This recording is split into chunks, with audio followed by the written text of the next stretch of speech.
16th annual Dakota Bowl, and we had a great game to get us started. It was a high-scoring one. Hazen dropped 55 points. They won 55-28 over WNG. It's a great game. It was a little longer than normal, though.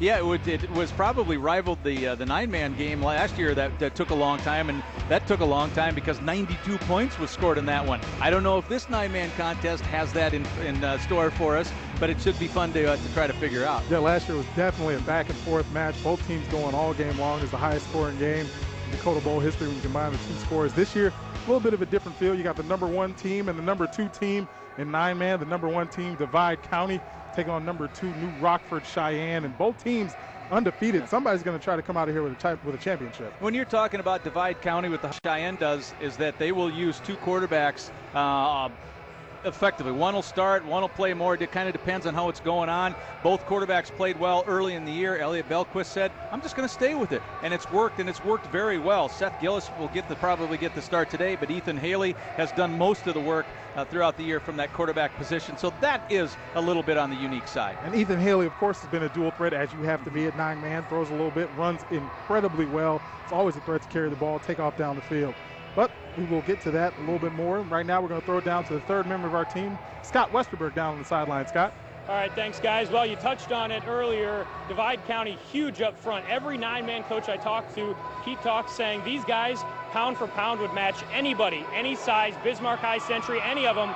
These guys are that big, that strong, and that good at blocking. So obviously, that will be a huge key in today's game, whether New Rockford Sheyenne can handle it up front and whether Divide County can continue to dominate the line of scrimmage, guys. Thanks a lot, Scott. Real quick, let's take a look at how they got here. Both teams advancing to the title game. New Rockford Sheyenne, of course, undefeated, advancing past Lemoore LM, and then they defeated Dakota Adams Edmore 22-13 before beating Cavalier 32-8. That was a big-time win for New Rockford Sheyenne. Of course, Divide County over St. John's 48-20. Then huge double overtime game against North Star. Yeah. That was the game that propelled them to victory. They've had one loss in the last 2 years. That one loss was to North Star. So a little bit of revenge there. Got the win. Then he beat Towner GU 30-14 to advance to this title game. But that double overtime thriller against North Star was a great game. And especially, as you mentioned, Jamal, the history that those two teams have had the last year. Polar opposites when you have, Grandy catching it and Hagler throwing it. And so North Star's throwing it all over the place, and the big guys behind Knutson running it. So Divide County won the running match this year. Last year in the semifinals was when that game was. So it was almost fitting, I think, that those two teams would battle to get back into the Dakota Bowl this year. And of course, like I said, you exercise some demons. There's a huge rivalry there. It's a mutual respect thing. They always have to see each other, especially come playoff time. Now they're undefeated. They got over that North Star hump. Both teams, like I said, undefeated. Somebody's going to come out of here with a win, be state champs. Somebody's got to go home with their first loss of the season in the state championship game. And when you're talking about playoff and Dakota Bowl history in terms of these two teams, they both have been here before. It's the first time that Divide County has been back into the Dakota Bowl since 2005. That's when Richland came in with 4 wideouts, sometimes 5 receivers, throwing the ball all over the place. They were unstoppable that year. Richland won that contest. But also back in 1998 is when Divide County won the championship. Bob Brown was the head coach at that time. Now Coach Brown and Nate Nelson are kind of the co-coaches for the Maroons. Bob does the offense, Nate does most of the defense, and so that's kind of an interesting setup there. And Dakota Bowl-wise for New Rockford Sheyenne, it's the first appearance since 2004 when New Rockford Sheyenne made it in back-to-back years, 03 and 04. 03, it was a loss to Linton HMB. In 04, it was Edgley Culm that picked up that win. So the Rockets still going for their first win in a state championship on the nine-man football side. You mentioned Nate Nelson as a co-coach. He was a part of that 2005 team as well that made a run. So these two coaches have been here before. They definitely have some history. Should be a great game. Should be fun to watch both of these two teams go at it. We're going to take a little break. When we come back, we'll have the nine-man kickoff after you hear from this.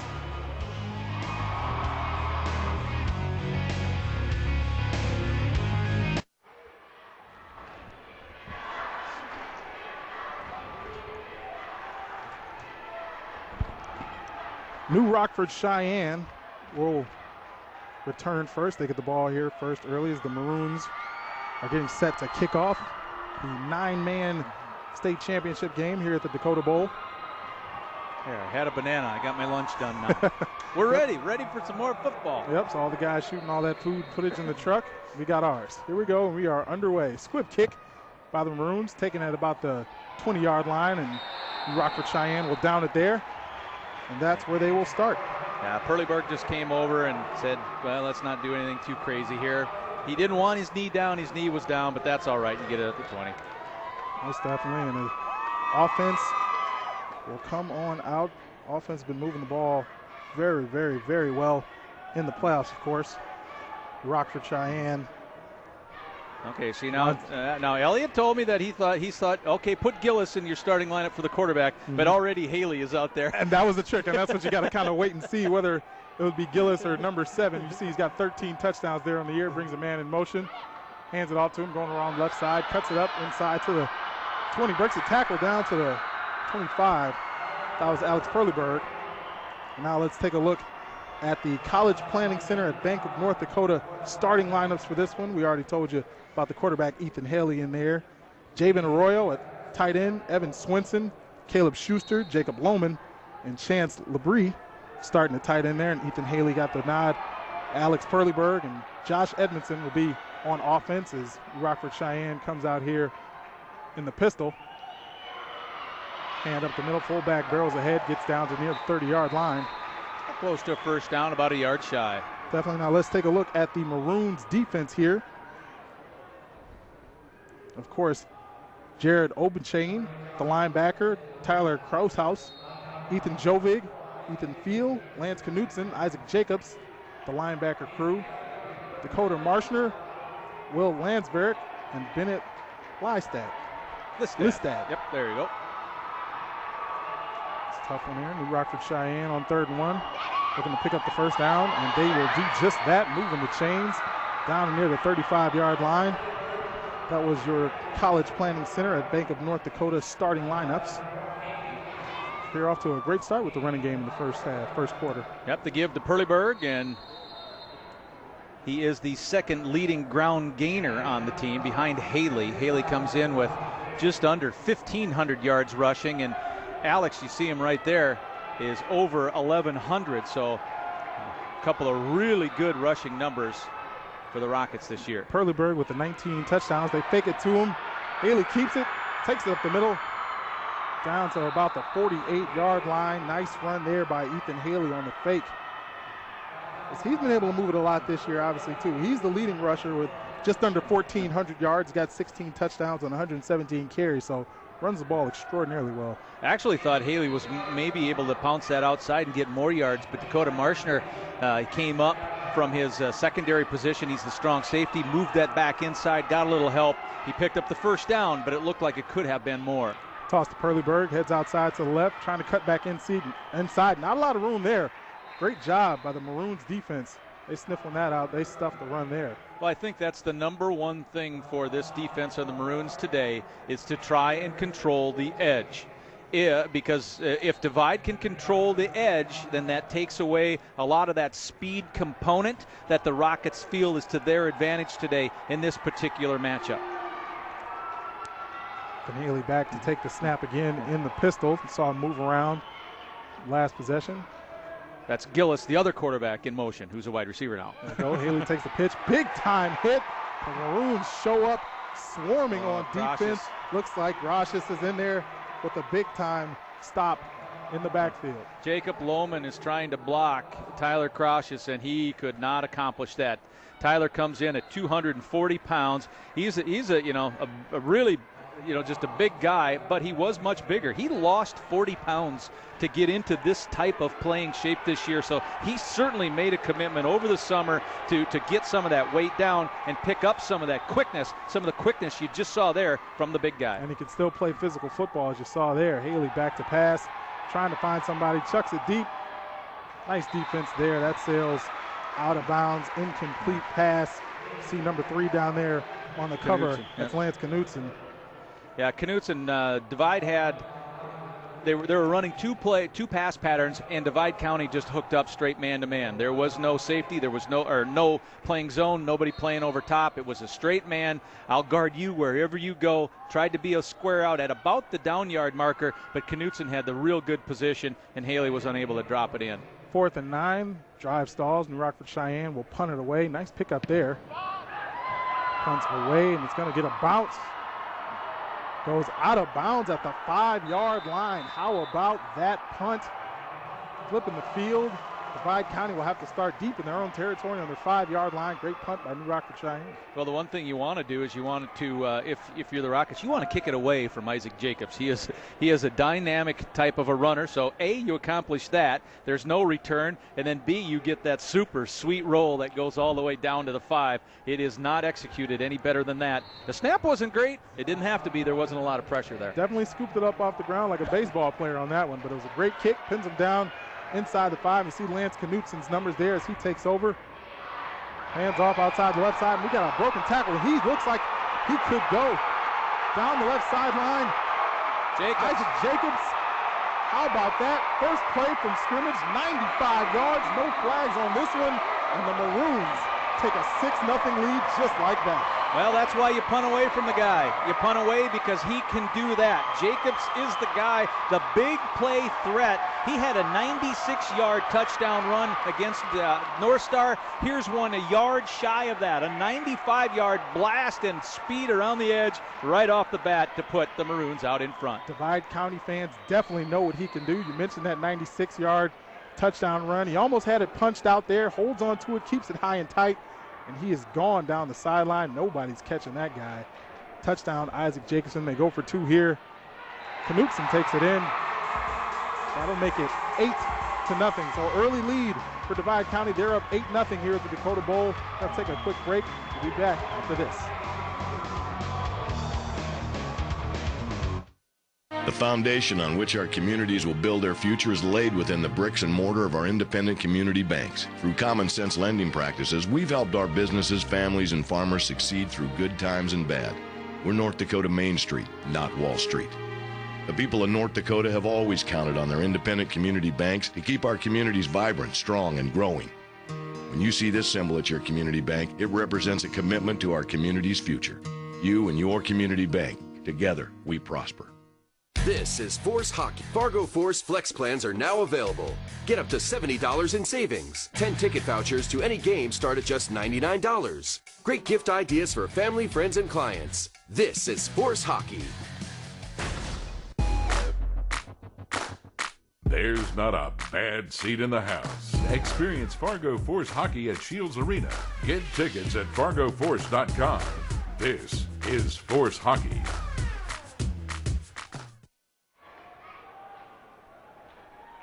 Really couldn't start any better than that if you're Divide County. Now they're getting ready to kick off to Perleyberg and Haley, and it's a squib kick. Perleyberg comes up, takes it on the bounce. He's got a big hole. Look at him go. He's gone. Just like that, so he scored 1 touchdown to make it 8-0. Here you got a kickoff return for a touchdown. And how do you like that? Unbelievable. Alex Perleyberg takes it back to the house. Oh, geez, that's Perleyberg. I thought just at first I was thinking that is a great read on the bounce, and then it splits. It just splits wide open for him. He takes it. And this is what, a 70? I don't know. I'm guessing 71-yarder or so. Nobody right up the gut. Perleyberg rushes it in, and just like that, both teams have touchdowns on long plays. We joked about the high-scoring 9-man game last year. Well, it looks like we could be headed that way again. As now they line up for the 2-point conversion. New Rockford Sheyenne tries to tie it at 8. Pitch to the outside. Haley cuts it back up inside. Oh, he's taken down at the 1-yard line. So Divide County holds, and they keep the lead 8-6. But everybody trying to catch their breath now after a 95-yard touchdown scamper, and then you give up a kickoff return for a touchdown. It's fast pace from the get-go. I tell you, you weren't around last year, Jamal, but in that 50-42 game, at times of that, I just stood there and giggled, and I'm doing it already. We have 2 great big long plays here right off the bat, both teams with explosive touchdowns. The one thing I should say while we're waiting for the kickoff is the poor Kittleson family, because Wade had his record 280 yards rushing broke in their first game, and Cody Kittleson just had his Dakota Bowl record for longest run from scrimmage broke on that last play from Jacobs. So the poor Kittlesons, 3 years apart, their records are gone. You had a good run, family. The Kittleson family had a good run, but all the records have fallen today here at the Dakota Bowl. I didn't exactly see what they're going to credit. Was it? I don't know. It's close to a 70-yard pickup there by Perleyberg. He picked it up on the bounce, and yeah, it was tough to find where he picked it up at. But yeah, he He was definitely gone, and it was an amazing run. Like you said, the blocking up front was great. It split. He had a huge hole to run through. It was very impressive. And there's a reason that Perleberg is back there in that position. Yep. Caleb Schuster set to kick off now, and like you said, they definitely don't want to kick it to number 4. You want to avoid Mr. Jacobs. And it goes to him. And here we go. So 20 trying to set something up. Oh! Big time stick there. Let's see who took the shot. Nice play on special teams as Evan Swanson gets in. Here's a look at the College Planning Center Bank of North Dakota starting lineups. On offense, Chase Jacobson. On defense, offense Chase Jacobson, Matt Evans, Ethan Jovig, Ethan Field, and Tyler Crocious are on the line. Isaac Jacobs, you saw what he can do already. Dakota Marshner and Brent Listad at wide receiver. So dangerous offense by Divide County. Here they line up. Hand it to Jacobs. He takes it off to the right side, tries to slam on the brakes. There's no room out there. Sees they can take him down behind the line of scrimmage.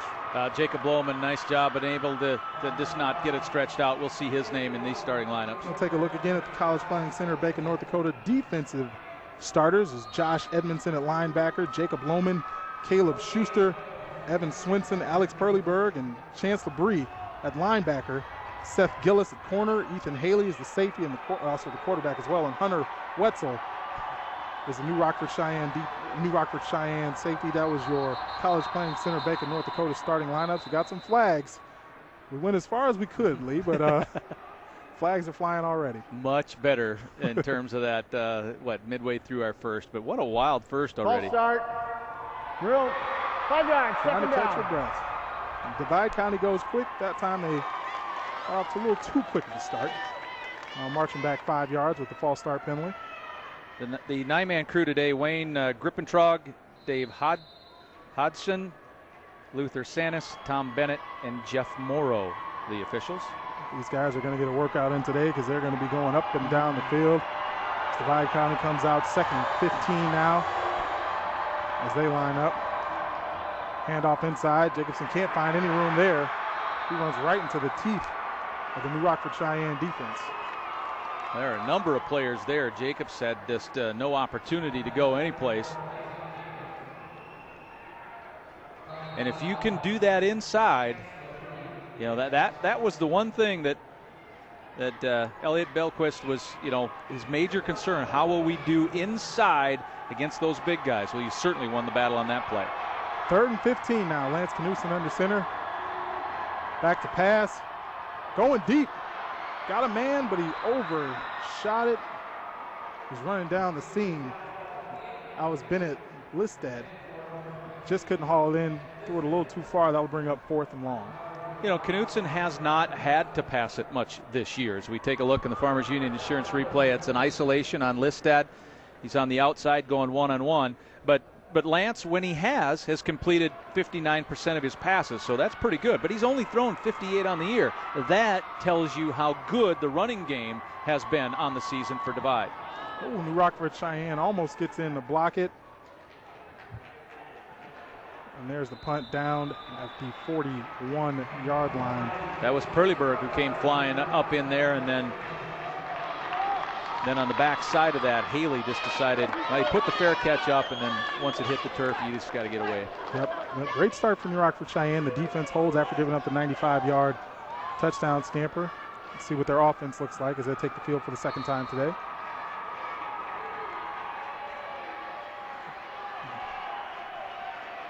There you see. Looks like Seth Gillis is out there. Yep. Gillis pitches to Ethan Haley. He picks up as much as possible. He's going to be down on about the 48, 49-yard line. Yeah, Gillis is the sophomore. Haley a junior. The two guys rotating at quarterback. Gillis gets this one. And Gillis, Coach Belquist said, has a little bit more of a natural feel. So he's a little bit more of a natural quarterback, even though Haley has all those good numbers. But Seth gets in there, ran that one out of a wishbone style, a wishbone look. Yep. And now you go back to Ethan again. at QB. So out of the pistol. It's a little unusual, but it's something that Belquist said works. And see Haley hands it off. Edmondson. There's Edmondson. Big fella rumbles down outside line. After a big gain, he's down at the 34-yard line. Wonder how he got his nickname, the Bus. Well, you take one look at the guy, you could tell, big physical running back here. Yeah, pretty good space here for Edmondson. He looks like he's looking for somebody to hit. He never really gets that opportunity to put the shoulder down. Doesn't need to. Picks up the first, all the way down to what we're at, the 34-yard line. So a nice run by the big power back. His job mostly is to block, but that time he got to carry it. 5'9", 220 is a load to bring down. A play action pass over the top. Is that incomplete? I thought it was going to be picked off for a moment by Divide County. And I tried to hit Edmondson. A double seamer. Almost running two tight ends going right up the hash marks. So Haley actually has two chances, two opportunities to look for, and he goes to Edmondson, who actually turned out to be the guy who was covered probably a little bit more. Yep, big time hit from Listad. Tried to drop it in there and it didn't happen. Broke that one up. So here we go, 2nd and 10 right now for New Rockford Sheyenne. They come out in the shotgun formation. Haley keeps it, goes up the middle, picks up some nice yardage, rolls over the pile. Looks like he'll be down at about the 26, 27-yard line. Farmers Union Insurance replay, the read option. You see Haley, he makes his read, decides to keep it. And that's one of the major advantages. If you're the offensive team in 9-man football, there's less people inside the middle to try to plug that up and tackle you. That's where Haley just had a little bit more space to move, and his coach called him the biggest surprise this year was the play and how he has improved. Haley hands off to the big fella. There goes Edmondson. Rumbles down inside the 10-yard line. Nice run down to about the 8. Again, the read, they give it to Edmondson. And for the second time today, there's just nobody. He's looking to maybe, get a blast on the edge. But check out the block here from Gillis. Gillis, perfect position. He's going up, man up against Landsberg. Often a long run has a good block from a wideout. Yep, Haley back in the pistol now. He's going to keep this one himself. Runs up the middle, breaks to the outside. He's down inside the 5. It's about the 3-yard line.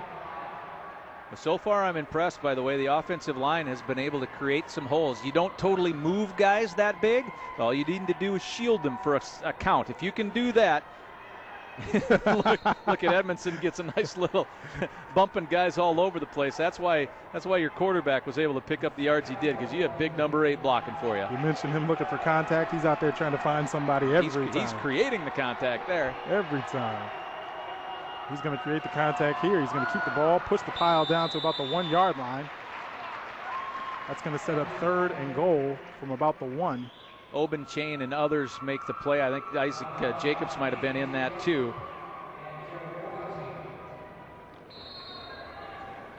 Just rip that ball away. Oben Chain is number 4. Boy, the Rockets knocking right on the door again. Can the Maroons get a stop? It's going to be 3rd and 2 actually on the 3rd and goal on the 2. Up the middle, look at the big fella, power his way in. Edmondson in for the touchdown. New Rockford Sheyenne takes the lead, 12-8. It's the 2-yard blast right up the middle, and I mean blast. He put the shoulders down, kept your pads. The pad level there is probably the biggest key to all that, because Jacobs is one whale of a tackler, and you just bowled through him and over him to get that score. Well, that's a weapon that have at any level, but here at 9-man, where you don't exactly get a lot of the 200-pound linebackers and the bigger guys up front. If you can have a guy like Josh Edmondson who can just bulldoze his way all over, it's a big weapon. 2-point conversion attempt here. There's the jump pass. Good. That is hauled in by Chance LeBrie. Tight end, the senior tight end. Catch the ball, makes it 14-8. Coach Belquist said that LeBrie right there has the softest hands of anyone I've seen when it comes to trying to catch a football. And there the senior hauled it in, the 2-point conversion, and it's 14-8. Nice play. You see the offense, and this is the pace that is usually the case in 9-man football. Tons of offense here, and that has been the case so far in this one. 14-8 with 3:40 to play in the first quarter. Well, you got a touchdown on the kickoff return, and then you set up for your first offensive possession. And for New Rockford Sheyenne, you certainly have to like what has happened on that first offensive possession. That was a nice drive. Most definitely. You get to feed the big fella. Edmondson looks like he will be prominently featured in this game if the first series holds up. Yeah, like we talked about, normally his job is to block. But if you're going to be that big and they can't bring you down real easy, hand it off to him. An 8-play, 54-yard drive. 3 minutes off the clock as Edmondson takes it in from 2 yards out.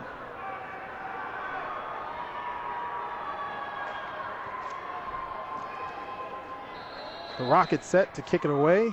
Maroons looking to receive, and here is the squib. Looking to make something happen. Isaac Jacobson breaks to the outside. There he goes again.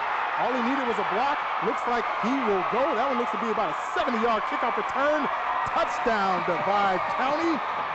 We are going back and forth here, folks. That ties this one at 14. You don't need anybody else on offense. Just give the ball to number 4. Yeah, let's just keep kicking it off.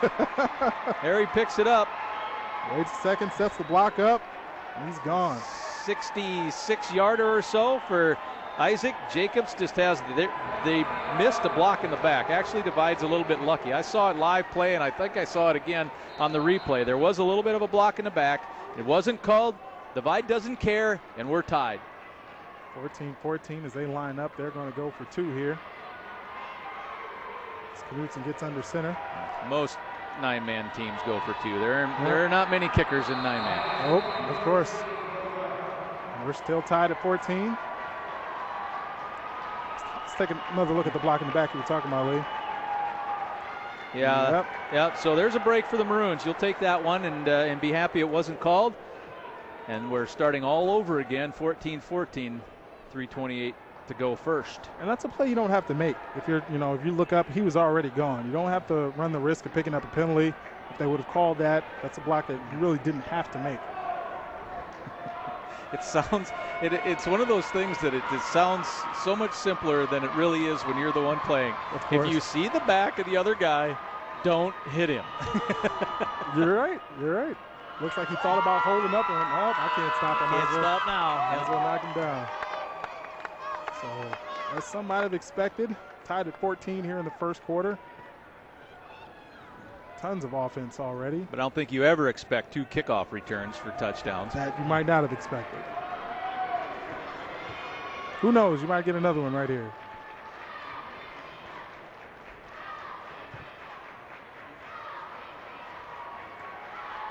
Ethan Haley, Alex Perleyberg back to return.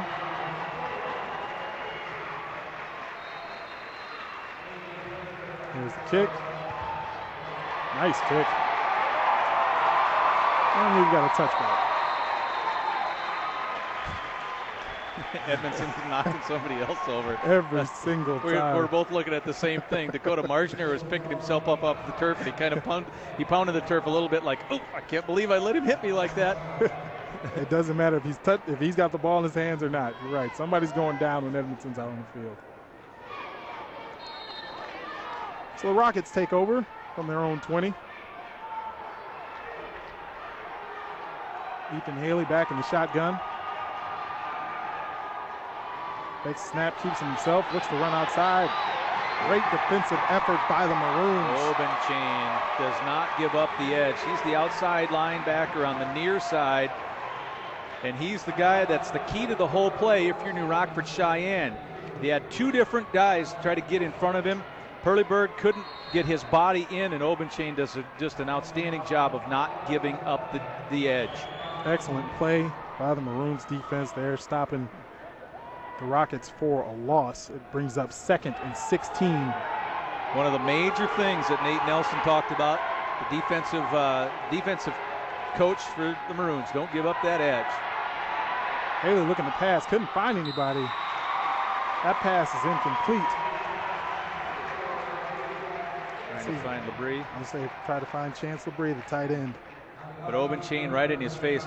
And Divide County has 35 sacks this year, so that's a high number. So when you're Haley or if you're Gillis, you can expect to be pressured a little bit. You can see how the linebackers play sound assignment football. They're getting pressure up front. Just 2 plays in a row. They kind of got into the backfield. Creates a 3rd and long here.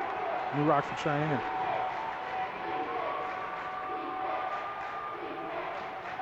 Haley back to pass. Sets up the screen. What a play. That is absolutely blown up by Knutson. Read that one. Got in there, excuse me. Jacobs. Alex Jacobs. That was Jacobs. Isaac Jacobs got in there. Yeah, from day one, when he came in as a freshman, Jacobs went straight to the middle linebacker position, and he has not moved since then. He has been their defensive point leader all 3 years. You know, defenses are designed to try to get a body on that guy, but that's just an outstanding read and a good reaction. So now he's back there to return this punt. Another one that has to be scooped up off the turf, almost blocked. It's a little bit short. This one's but it's gonna take a nice Rockets bounce, rolls down around the 40-yard line. That one's gonna be down at the 39.5. So both of Chance's punts have done that, bounced and shot forward. Scoops it off the turf nice and gets the roll down to the 39.5, and I'm sure anything they can do to keep the ball away from Isaac Jacobs, they will do, no matter how pretty it looks. Now it's Bob Brown's turn to kind of take over. They're co-head coaches. Bob again does the offense. He's been there since 1992. Mentioned Brown last time coaching the Maroons to their lone title in 1998. Yep. Has had success here at Divide County. There's a dive up the middle, doesn't get much. Now Jacobs tries to step over. I think that was Perleberg. No, I take that back. That was number 81, Jacob Lohman. Lohman was on the ground. Jacobs tries to get up over him, and I think one of his feet kind of catches a hip or catches a leg and then squirts out from under him. Yep. Right on his ribs. It's not exact. Someone's back isn't exactly the best thing for traction to pick up and try to get a run. Try to run through it. No gain, 2nd and 10 here. Option keeper for Knutson, picks up some nice yards up the middle there. Well, he has been outstanding on that play. He makes the option, makes the read, he keeps it. You know, Knutson has 27 rushing touchdowns this year, so that's a dangerous play when it's close, especially when it's close in with that many touchdowns. But he's averaging, Lance is almost 10 yards a carry. He's at 9.6 this year with over 1,600 rushing yards. So that is obviously a play that Coach Brown has gone to over and over and over. And why? Because it works. Now he's back to pass. He's got a man open. Bennett Listad seems to be the guy whose number they're going to call for every pass play today. Oh, and just about almost every pass play all year long, Jamal. As we take a look at the Farmers Union Insurance replay. Remember, I said that Lance had 34 completions on the year, 20 of them right there to Bennett. So this is a combination that when they go to the air, they look for a little stop route. Pass is thrown on time in the right position. Good job there on a pitch and catch, Knutson and Listad. All right, back in the run formation, and that's exactly what you get. Hand off to Jacobs. He goes up the middle, picks up, looks to be about 4 yards. And 4 yards in a cloud of turf. That's something that Divide County, we've seen the big plays. Obviously, you know, Isaac Jacobs breaks that one, huge one right off the bat. But that in a nutshell is kind of what Divide County has done. They've just started. They're happy with that 3-4 yards. 3-4 yards, 3-4 yards. If you pop a big one, great, you'll always take it. But they're so big that by the second half, they start wearing teams down. There's a handoff inside, takes a big shot as Listad comes in, tries to pick up a couple of rushing yards. It's hammered pretty good, down at about the 45. Not sure why we stopped the motion. Okay. Rare flag in this game. Been pretty clean play so far. Just the second flag, I believe, today. Yep. I didn't see the flag thrown right away. Illegal motion on the offense, 5 yards, still be 2nd down. Looks like gives the Maroons another chance to run the play here. It's be 2nd a little bit longer.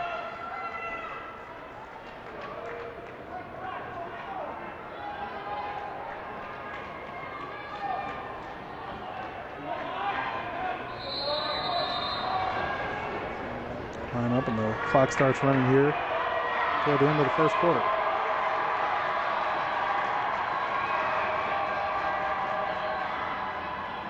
Looking to pass, he's got a man deep. Nice catch, amazing catch.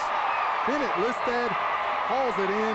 Big time game for Divide County down inside the 15-yard line. Well, the fake here is just to try to help control the edge and get the rush off. And then Knutson floats this one in nicely right over the shoulder of Listad. Bennett hauls it in, and he's hauled down at about the 14-yard line, but Knutson going deep on that particular play. Beautiful play call, great pass there, tight spiral, nice over-the-shoulder catch. He tracked that ball in the air for a while, too. Yeah, Gillis has to play catch-up. Fumble. Divide County puts it on the ground. It looks like New Rockford Cheyenne has pounced on this one. Yeah, Knutson tried to pick it up, and if he had to do it again, he would just jump on top of it, but he tried to pick it up and continue to play. This ball on it, so that's the end of the first quarter. Tied at 14 here in the 9-man title game at the Dakota Bowl. We'll be back with the second quarter after this.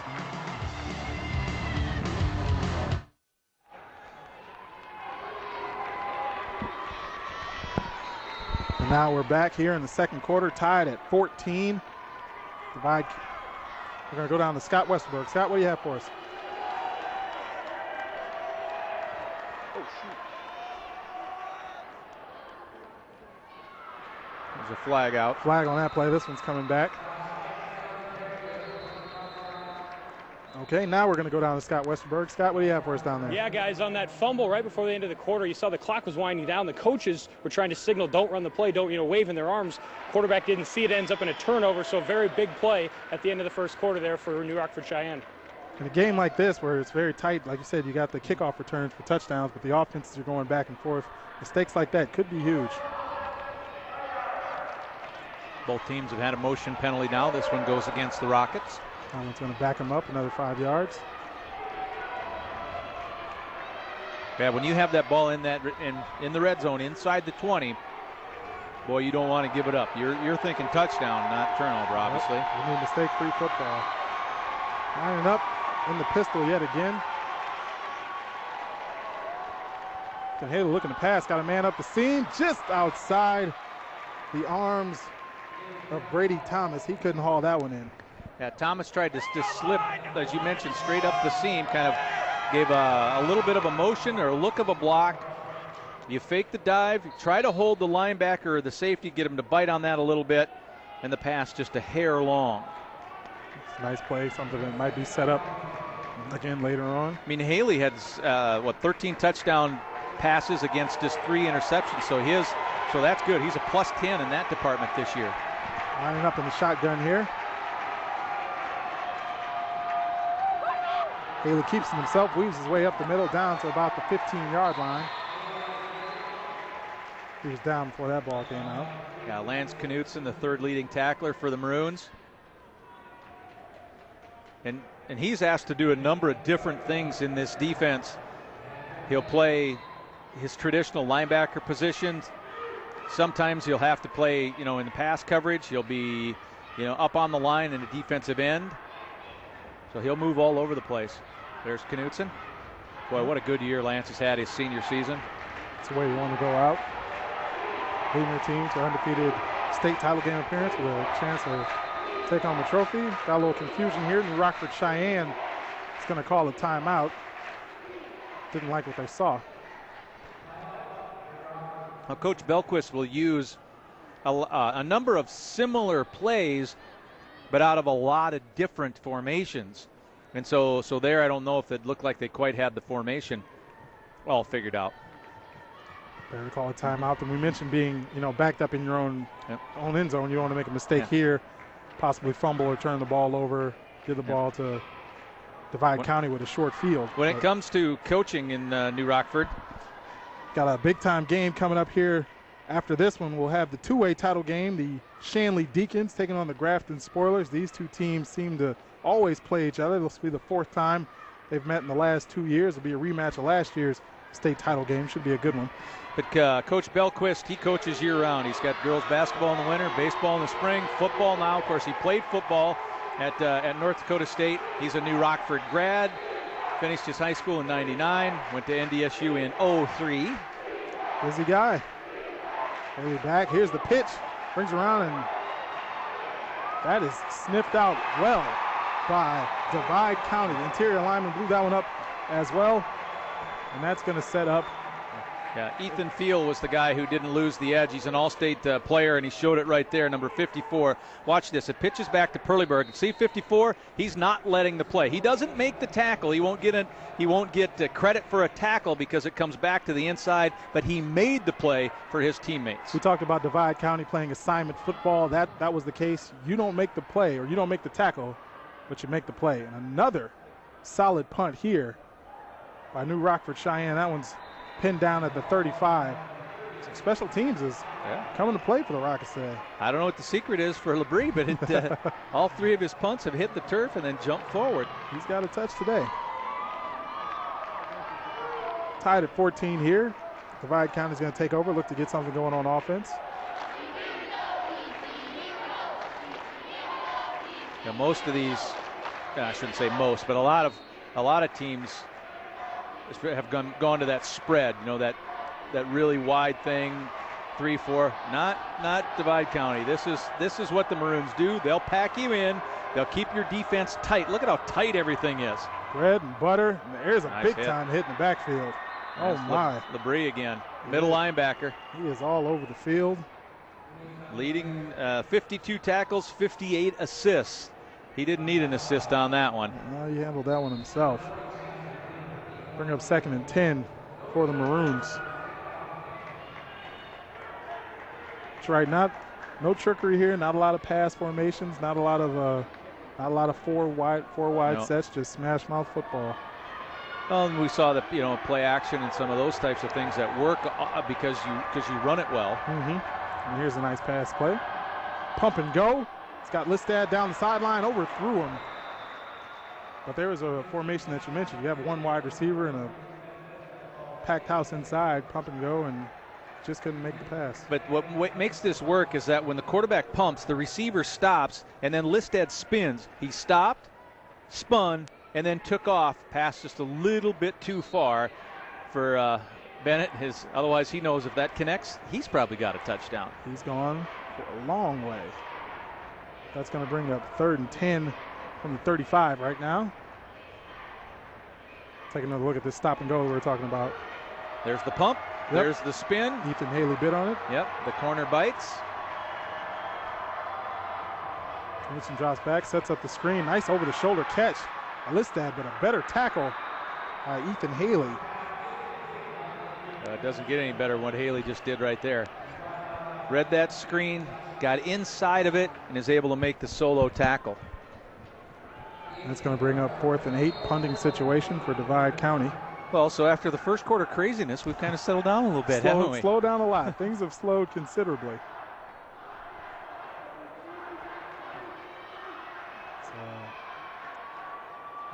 New Rockford Cheyenne special teams unit tries to make yet another play. Haley averaging 14 yards of punt return. Looking for a place to go with this one. Got a block to the outside.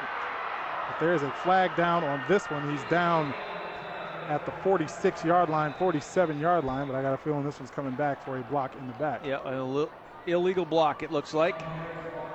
Flag hanging back at the Rockets' own 40. Proving your point, it is easier to say don't block the guy if you can read his numbers or see the name on the back of his jersey, but sometimes you get stuck in the moment, can't make that decision that quickly. We got an illegal block in the back on the white return team. 10 yards from the spot of the foul. 3 first down.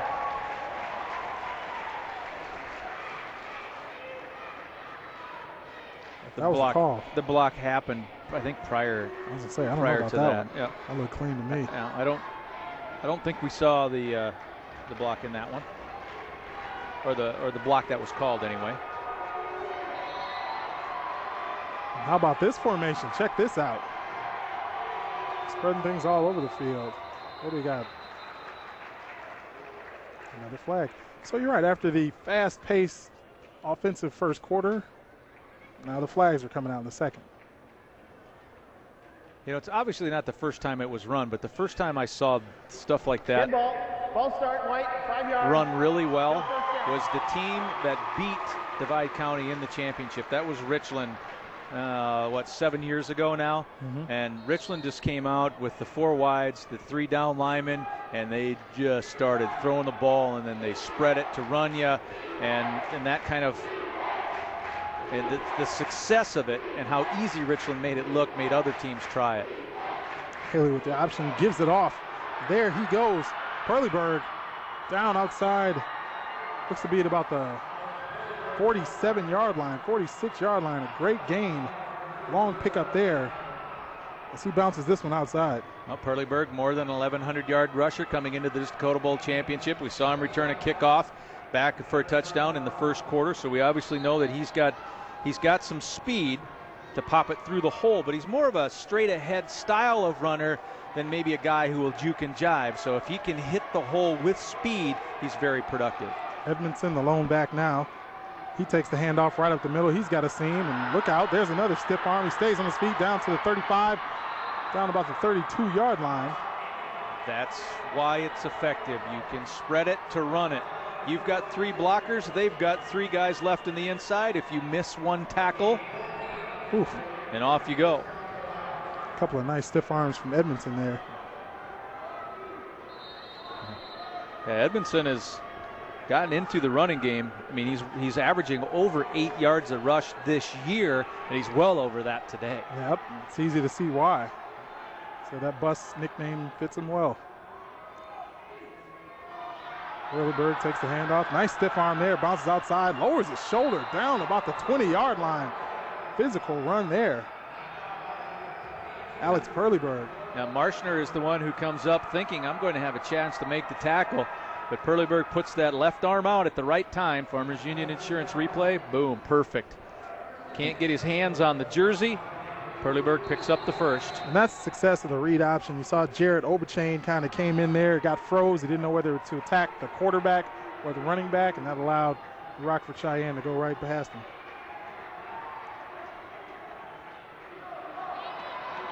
Edmondson keeps this one, picks up a couple yards down to the 15-yard line.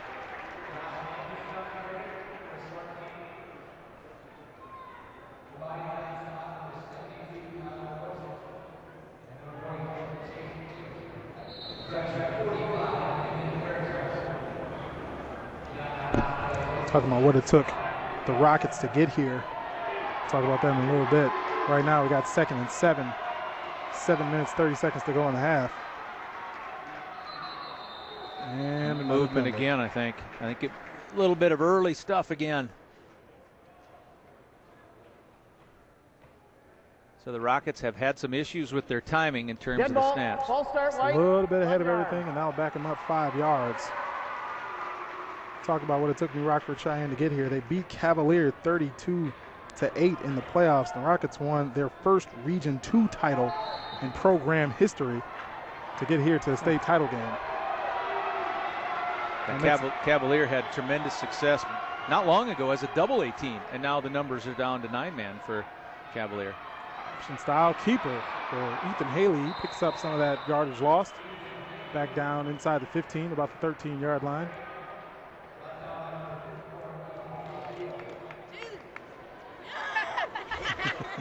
Football. made a hat out of the football. Well played, sir. Yeah.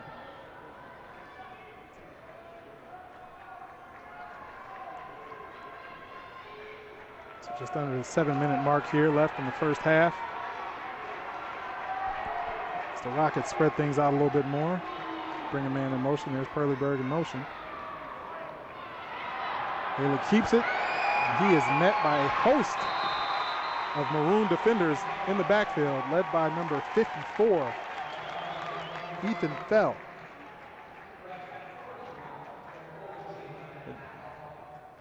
On that read option, most of Haley's decisions today have been good ones. There's one, I think, if you gave him the option to do it again, he would have handed it off. We already talked about Ethan Fell making big-time plays as a senior, 6'4", 241.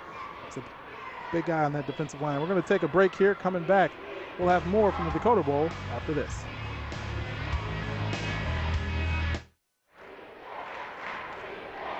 Bison host the Jackrabbits tomorrow in a big game. Tune in 2 o'clock to catch the PetroServe USA pregame show before kickoff at 2:37 at the Fargo Dome. Check out this formation, 5 wide receivers.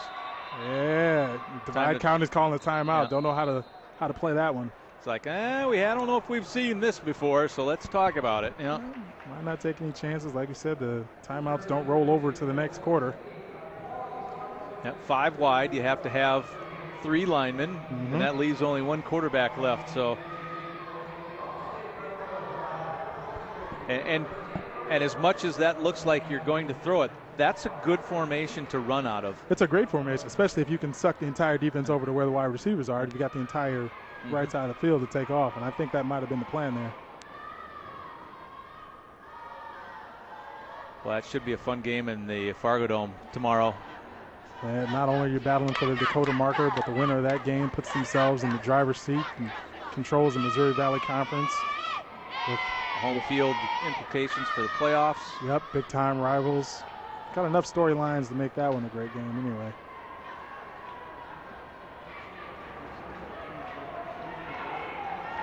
Two real good defenses. Bison, #1 in the nation in points allowed. South Dakota State's, I think, 6th. Facing a great running back in Zach Zinner for the Jackrabbits. Here we go on 4th and 8. Going up top, that ball is picked off in the end zone by Divide County. Can't see his number 22. Looks like Will Landsberg made the pick. He brings it out.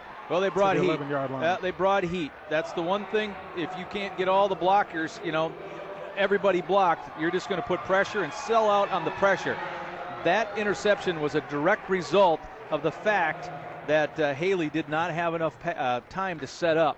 So after calling the timeout, Coach Nelson decided, well, instead of trying to cover all these guys, let's just try to cover the guy who we know is getting the ball. That's the quarterback, and let's go after him. And they did. Not a bad plan. Got the interception. Not a bad plan. Doesn't matter what type of offense they come out. They're going to send guys after the quarterback, and pay it off there with the big-time interception. Maroons line up.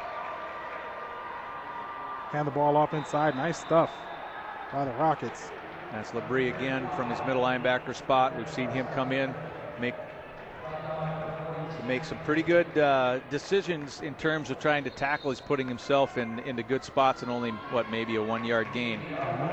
One of the interesting things with this defense and how big that Divide County is offensively, the nose guard Schuster goes about $155. So he's a little guy, he's a quick guy, he's right in the middle, he's got real good hands, and so far he's helping getting the job done. Let's see what happened there. A little playoff. I watched Schuster on that play. He almost crabs himself on all fours and just kind of, he made a little move off to his left, dives in there, try to get into the legs of the offensive lineman. So, hey, you might have, there he is, 35. You might weigh 100 pounds more than me, but that doesn't mean you're going to beat me. You got to stay low, kept his pad level in there, and helped disrupt the play. And that's a matchup that Divide County had to feel. Yeah, see him crabbing, see him crawling. Yep. He gets in on the legs. Tries to pick up a fumbled snap there. Nice play. Very wiry guy, like you said. That's a matchup Divide County had to feel comfortable about coming into this one, but it's not the size, it's about the technique, it's about the heart. We got another timeout here by the Maroons.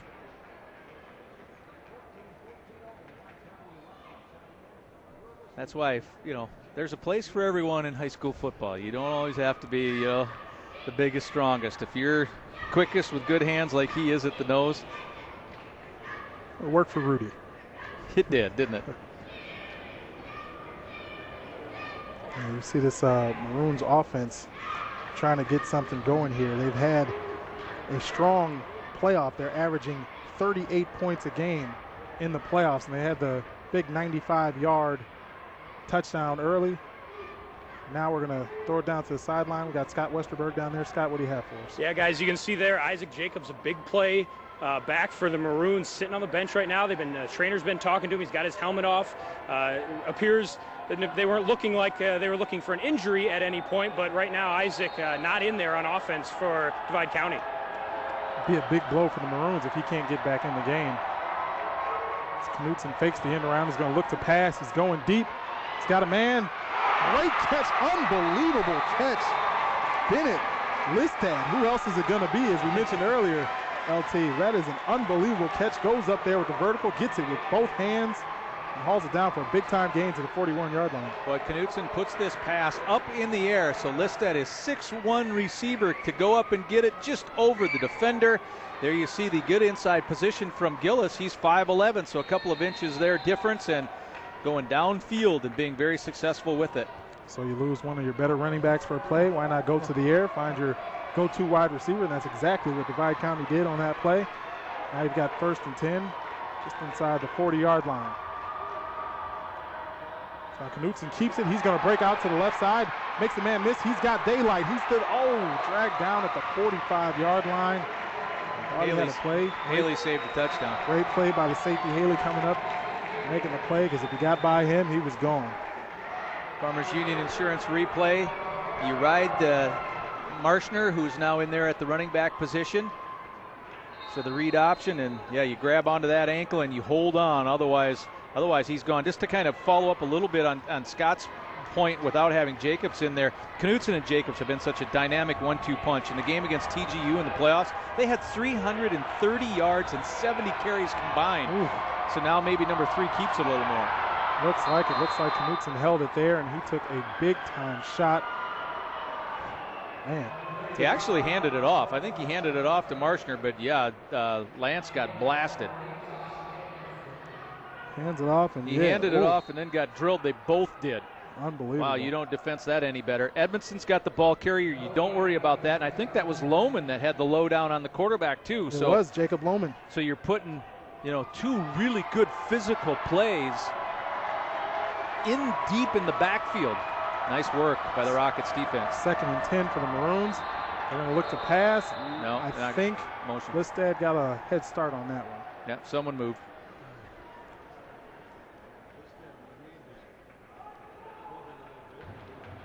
There you see the procedure.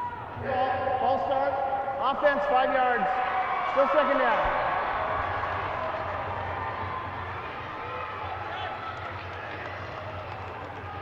Divide County backs it up 5 yards. That'll put him at about the 50. There you see him continue to talk to. You can only assume that, with nothing physically injured, that you're looking in the concussion range or something like that with Isaac right there. You don't want to take any chances. Obviously, he's going to want to get back in the game with all that's at stake, but you don't want to take any chances. Johnson drops back to pass. Nice catch by Listad. Makes a man miss. He's inside the 35, down to about the 34-yard line. So no secret. Take away the best running back. They're going to go to the wide receiver, and he's making play after play after play. Yeah, and he is obviously their best wide receiver, but Hunter Wetzel was on the coverage, and that's the guy who Listad made miss. Number 10 is Wetzel. So after this completion, watch the move. Wetzel slips down, can't make the play, then you pick up the first. Another have to nice wait. Tackle by Ethan Haley. Wait for your safety to come over. Listad with a little stop, square your shoulders, 2 hands up, star technique. Nice job catching the ball. Catches everything with his hands away from his body. He's a nice wide receiver. Hands off up the middle. Short gain for the Maroons. Maybe a yard, if that. And that was Schuster, the guy, the nose guard we were just talking about, all 155 pounds of him. The senior getting in there, and he got in there just about as fast as the handoff did. He was all over the legs of Marshner, had no place to go. Yep. Senior 5'10", 155, which might be a generous listing. He's making plays today. 2nd and long. Newton back to pass. Here comes the pressure. He escapes it, but he will go down for the sack. The Rockets bring him down in the backfield. Looks like Jacob Lohman. Lohman gets the sack. Swenson was the guy who initially it's the old eyes in the back of your head. You get a feel. I can't see you, but I get a feeling that someone is bearing down on me. That's someone's number 68, Swenson. Here comes Swenson. You make a move, but there's no place to go after that. The front 3 right now for New Rockford Sheyenne is doing a very good job. That's Knutson back to pass one more time. Oh, Listad looking to make a great catch, a big-time shot as Ethan Haley comes in and delivers one right to the chest of Bennett Listad. Take a look at this one. Yep, separate the receiver from the ball. Perfect clean hit, maybe knock the air out of Bennett a little bit there. Not a bad pass, though. It was put in a pretty good position. Great ball between the cornerback and the safety, but the safety made the better play. You have double coverage, so decent double coverage. Oh, perfect hit. And now we know from that angle, especially, why Listad did not hold on to it. Now it's 4th and long. Can't fault him for that one. Brings up 4th and 13. Minute 34. Nice drive here by Divide County. And we're going to have a timeout as the Maroons take, I believe, their final timeout. We're going to throw it back down right now to Scott Westerberg. Scott? Yeah, guys, I just talked to Isaac Jacobs' dad. They're actually taking him to the hospital for testing. He's had a lot of stomach pains with spitting up blood. They think it might be some sort of spleen injury. So Isaac is done for the game. Now they're going to go make sure that he's all right and won't seek more medical attention. So hopefully everything checks out well for him. But he's headed to the hospital, and he's done for the game. That is a big-time blow for the Maroons. We hope that he's okay. Obviously, you don't want to see someone seriously injured. You hate to hear things like spitting up blood and going to the hospital with spleen injury. That's not good. You don't mess around. You get there and say hello to the doctors as fast as you can. Yep. Exactly. So hopefully everything works out well for him, but the team's going to have to rebound from that loss.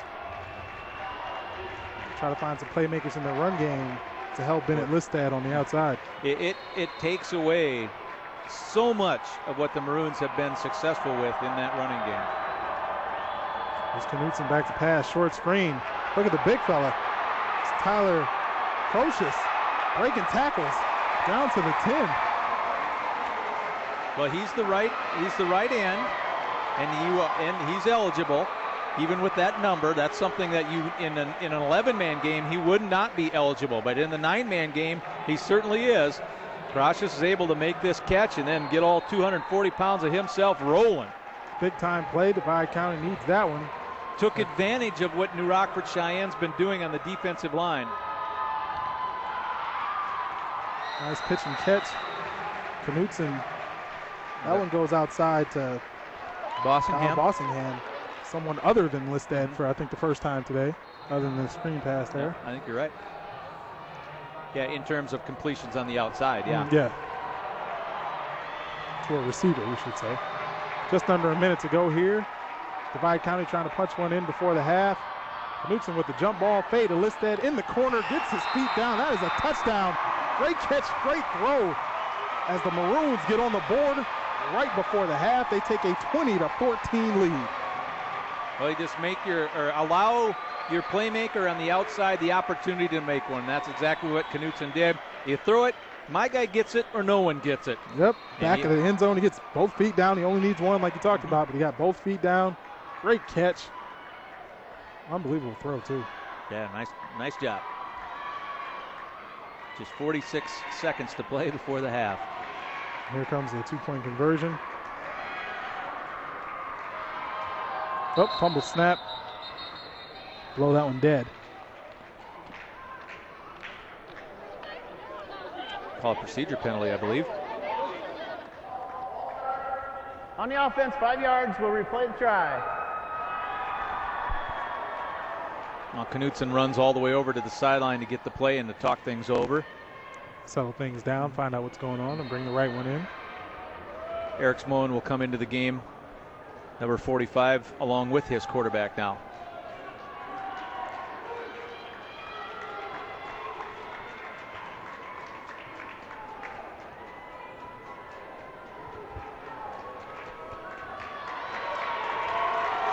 So one more try at the 2-point conversion for Divide County as they try to add to their lead. Knutson rolls out. He's got a man. Caught. Boy, that's nice work because you know he's getting double covered this time. As soon as the play was snapped, you brought over the free safety. Haley came over into a front and back double, and he's able to squeeze that ball in there. He's a threat to run there, so you got to watch that. The defenders have to be careful and make sure he doesn't take off with a run. But let's take another look at the touchdown. Watch him get both feet in here. Great over-the-shoulder catch. And it is good. Yeah, you throw the fade. The fade is an excellent play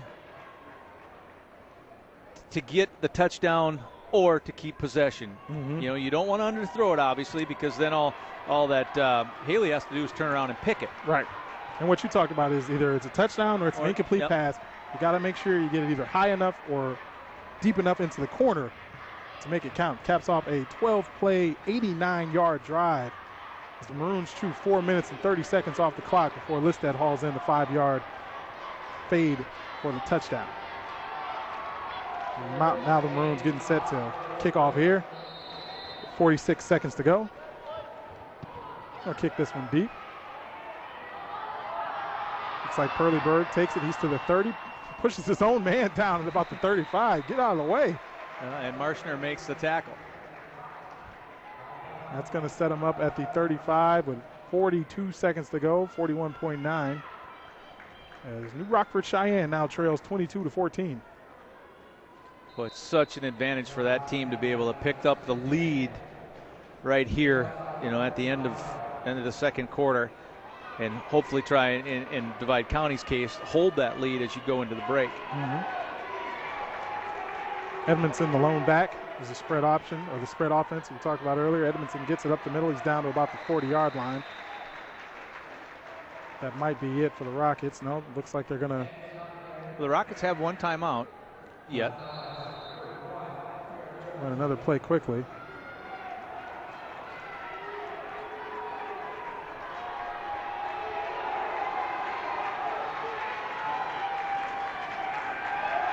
Back to pass, going deep, got a man. Overshot him.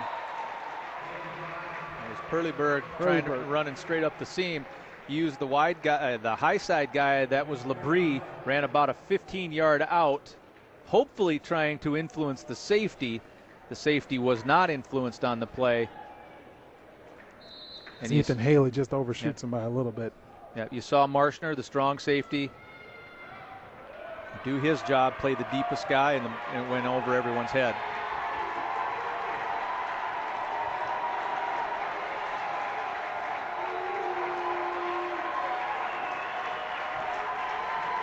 Haley back, looks over. We got a double pass here. That ball was tipped. It's deflected, going to be picked off. Let's see if we can get a return. The Maroons looking to go, and it's Listad. He's met and dragged down the 48-yard line with a second to go. They tried to pull off the double pass. That ball was deflected at about the line of scrimmage, and it was a lame duck just waiting to be picked off.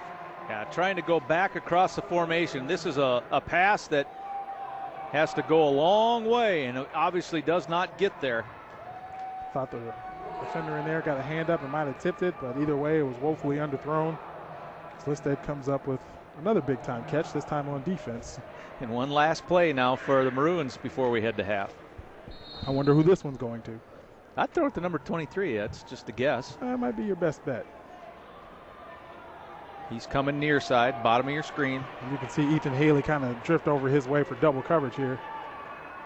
And yeah, they're looking for him. And look at Haley play the ball. Nice catch. Listad hauls it in, but they run out of time. Great catch down to the 21-yard line, but that will be the final play of the first half.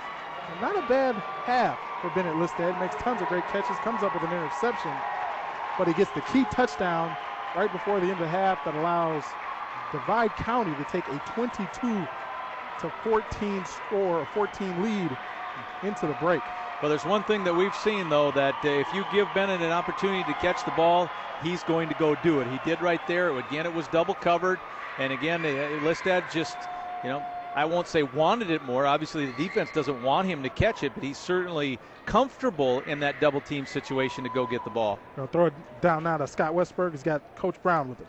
Coach Nelson, big loss there. Isaac Jacobs out for you guys. How do you have to recover from that? Well, it's unfortunate. He's having a heck of a game so far, and then he gets hurt. So nothing we can do about that. It's an unfortunate circumstance, but other guys just got to step up and make plays. Seemed like early on it was really all about big plays. Is it something where it seemed like people kind of settled down then and started running offenses? Yeah, there was a lot of emotion going on both sides, and I think both teams settled down a little bit, and it's a little more realistic now. But there was a lot of emotion and adrenaline early on. What's your message to your defense in the locker room? We just got to keep making plays. I mean, the fullback, when they run the veer, he's a load. We got to tackle him low, and they run it pretty well. So we got to stop the run and get off the field, get the ball back to our offense, obviously. All right, good luck second half, Coach. Thank you. All right, guys, back up to you. Thanks a lot, Scott. Obviously a big hurdle for Divide County to overcome. Lost their star running back, but they do have the 22-14 lead as they take it into half. We'll have more from the Nodak Mutual Insurance halftime report coming up after the break.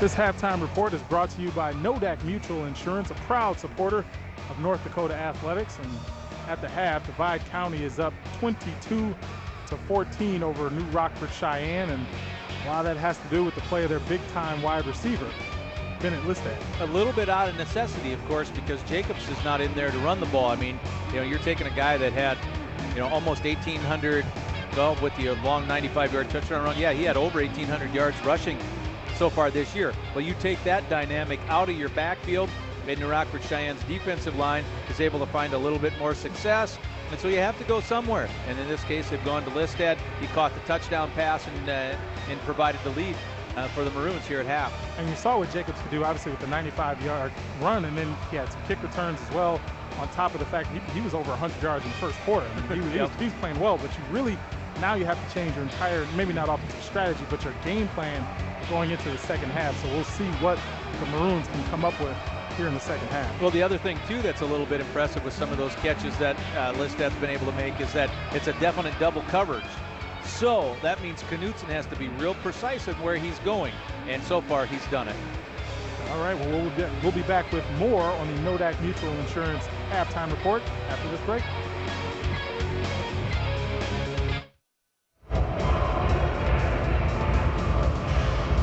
Well, now, even though he's injured in the first half and will not return, Isaac Jacobs is one of the reasons that the Maroons have made it to the Dakota Bowl. He's had outstanding all-around play this season from the junior, and this afternoon, John Cole introduces us to him.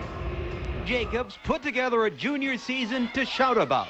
He rushed for well over 1,000 yards, scored 29 touchdowns, but most important was a key weapon for DC, helping them make a return trip to the Dakota Bowl. Isaac's just hard-nosed. Yeah, both sides of the ball. He's just going to go hard, and he's not going to go down. He's just a tough-nosed kid. He can break it if they take it easy on him. He can. He's got some speed once he gets in the open field. So he's definitely a nice threat to have. We can put him out, and he can catch the ball at football, too. So, well, he's a nice person to have. I like it when they step in front of me because then I try to run them over. So that's, I don't know, and I got my good line out in front of me. So if it wasn't for the line, we wouldn't be going anywhere. So you break a lot of tackles, you want to get that ball over the line. I mean, I can see you thinking, gotta go, right? Yeah, I don't like it when it gets after second down, but I like moving the chains. And on the other side of the ball, a standout middle linebacker and the captain of the defense. He's just a great athlete overall. He's a heck of a kid. I mean, he's fast, he's strong, he's got it all, really. He's a great player. I don't like them scoring many touchdowns, and I'm just a physical kid. And as a running back, sometimes you take the punishment. As a linebacker, you can dish it out. Yeah, it goes both ways, so I'm happy to do that way. So he sure is. And Crosby, this is John Cole for the NBC North Dakota Sports Network. Well, as I mentioned earlier, Jacobs taken to the hospital with an injury. There's some sort of situation. They're going to check out his spleen. He was spitting up some blood on the sidelines. I talked to his dad. They're going to take him to the hospital, get him checked out, make sure everything's all right. But Isaac, done for the day today. He started out big. The Maroons will definitely need to find ways to replace him in the second half. Luckily for them, they have the lead. Right now, the Nodak Mutual Insurance halftime report. It's Divide County leading New Rockford Cheyenne.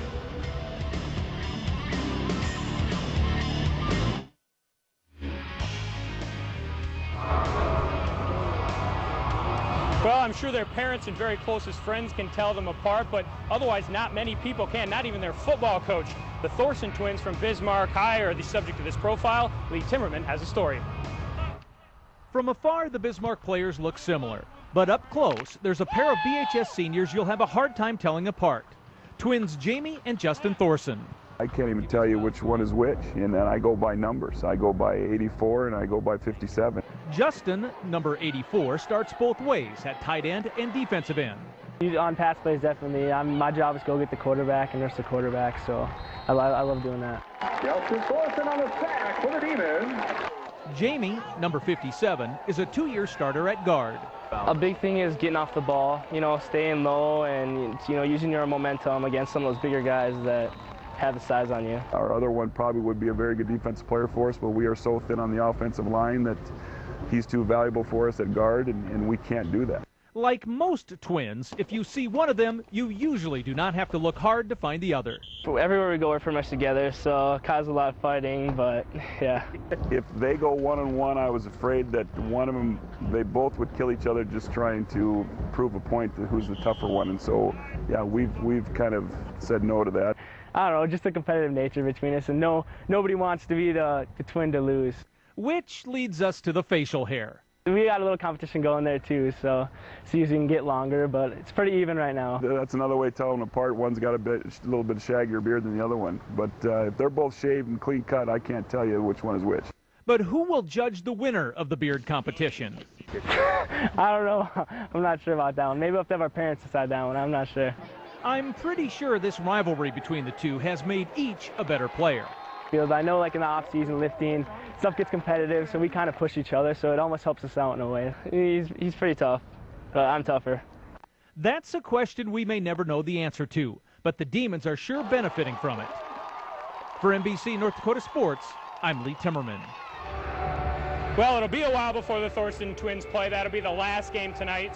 Century and Bismarck, a rematch from last year. Guys, you got to talk about this one first, obviously. We'll send it up to you.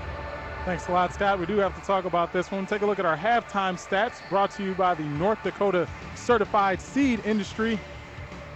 Well, a couple of things that are interesting here, I think, Jamal, is the yards rushing, obviously, for Divide County. The 116 looks impressive, and it is, but then you take away the 95-yard shot there that Jacobs had right off the bat, and then you're looking at 21 yards for the rest of it. But since then, you go to the air, and then that's where Knutsen's 9 out of 12 for 152 and a touch. That's pretty good stuff. And then New Rockford, Sheyenne, obviously getting it done on the offensive side, rushing the football, and they've kind of spread those yards around. Edmondson has 70, Purdyburg has 49, and Haley has 28. And you look at the passing game for New Rockford Sheyenne, and Ethan Haley right now 0 for 8 as they're trying to get that passing game going as well. But they're riding the running game right now, which is probably the reason they trail 22-14. Got to get more offense going. Yeah, and both teams turning the ball over, and you try not to have those, but I don't think either one of those turnovers killed another team in a critical portion of a particular game. So, but stat-wise, it's actually in terms of the passing yards because of the major injury, but that's almost the opposite of what you might have predicted before this game started. So it's funny on how you have to adjust on the fly. It's been a very close game. Let's take a look at some of the highlights from the first half now as we take a look at these first half highlights. And of course, you start with the 95-yard touchdown run by Isaac Jacobs. Yeah, the very first play of the game from scrimmage for Divide County. This is the Dakota Bowl record for the longest play from scrimmage. 95 yards for Jacobs. Isaac takes it in, and it didn't take long for Divide to grab the lead. Ensuing kickoff, though, Alex Purdyburg, 72 yards. Yeah, another big play. So both teams, it was just big haymakers thrown by each team early on. Purdyburg there, as you mentioned, 72. The 2-point no good, so still down by 2. And then big fella Josh Edmondson takes it in from a yard out, not to be denied. The Rockets had their first lead there, and then here goes Jacobs again on the kickoff. Yep, 76 yards on the kickoff, and you're seeing this, and you're seeing what he can do, and you go, man, it might be a big day for this guy. He's on his way to a lot of big-time plays, but he'd be knocked out of the game. You see Ethan Haley trying to take a shot at the end zone, but that ball will be picked off and returned to about the 12-yard line. Yeah, one of those two, that was Will Landsberg, who had that interception, and this is just a nice on both ends of it. Great fade ball, great catch by Bennett, Listad. Unbelievable. That's what gave them the 22-14 lead that they have right now at the half. Well, John Cole's not here. He sends his regards, though. He has been to Crosby a bunch in the playoffs, though, John, every Saturday making the run up there for the Maroons playoff games, and they were obviously victories for the Maroons. Definitely. Well, we will have more from this halftime report coming up. The NODAC Mutual Insurance halftime report will roll on when we come back.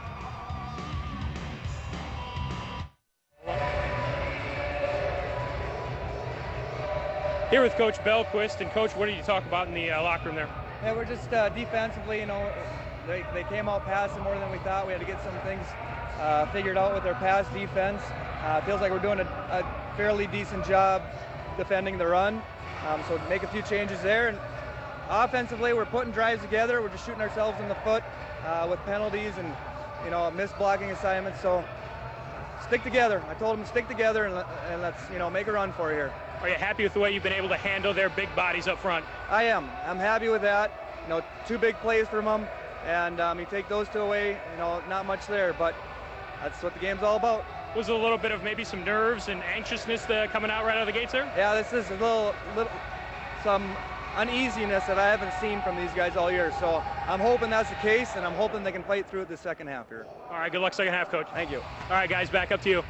Thanks a lot, Scott. And in the pregame, we did talk about the offensive line for Divide County, or before this one kicked off, and the size advantage that they had up front, and it has been neutralized so far today. Yeah, Coach Belquist and his team have had him coached up pretty well to do that. Elliott, as we mentioned, in his 4th year, you may remember his brother Alex.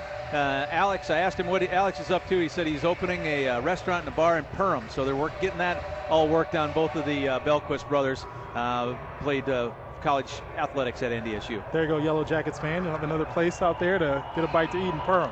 There you go. So we got the kickoff coming up here in a little bit. It's going to be a great second half right now. 22-14 lead for the Maroons as we get ready to kick off the second half. And I think we should be entertained in this second half.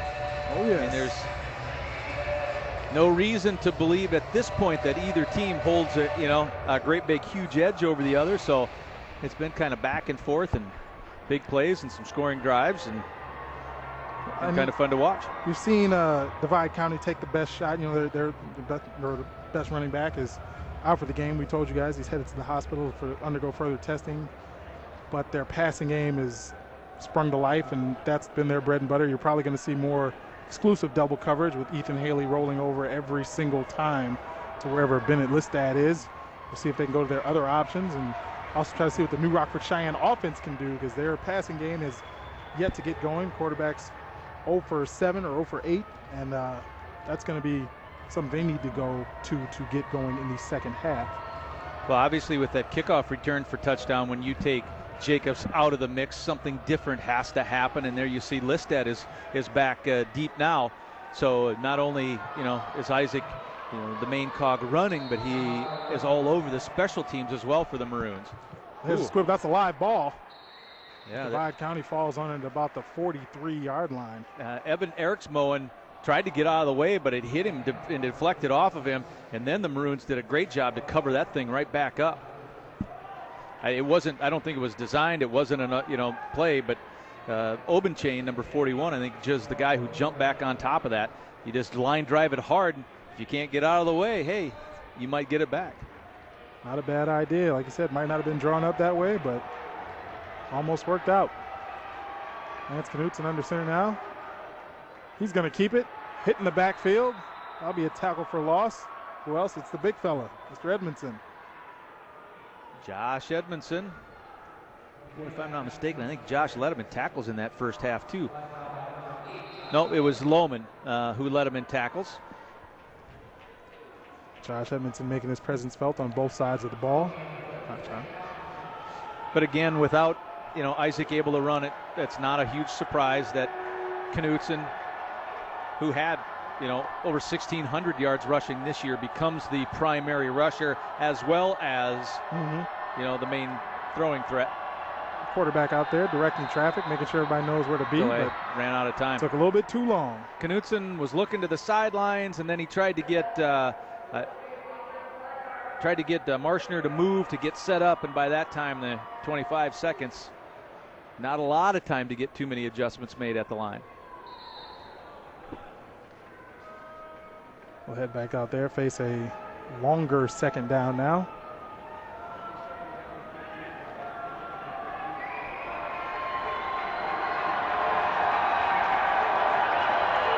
I mentioned this formation they can throw and run out of.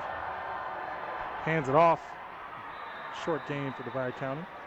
What makes that kind of interesting up front is that your two guards are really tight. I mean, really tight to the center, and then your splits to the ends are relatively wide, so there's a little space created just by how you lined up. Almost forced a fumble there. as New Rockford Cheyenne got in there and delivered a hit. That was Caleb Schuster almost forcing the fumble, getting a hand on the football. So that makes it 3rd and 12. Back to pass. Nice stiff arm there as he's down just shy of the first down marker as Kyle Bossingham. These out plays to Listad was a popular option in that second quarter especially. Then Bossingham, after the catch, getting close to the first down. So you know they're going for it. 4th and a few, just 2 yards.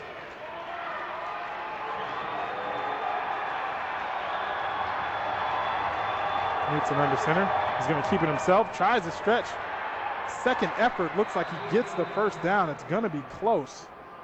I don't know if his initial plunge was there, but his second effort looks to have got him very close to the marker. I think they're going to measure this one, but I think he got it. It is close. Farmers Union Insurance replay. Knutson dives, and it's the second effort here that comes close to the first down. The one thing about Knutson, and we talk about him becoming, your number one running option in the playoffs, he's been a little banged up with the knee. So that's another reason that they relied so much heavier on Jacobs. But he did pick up the first. Got the first. Move the chains.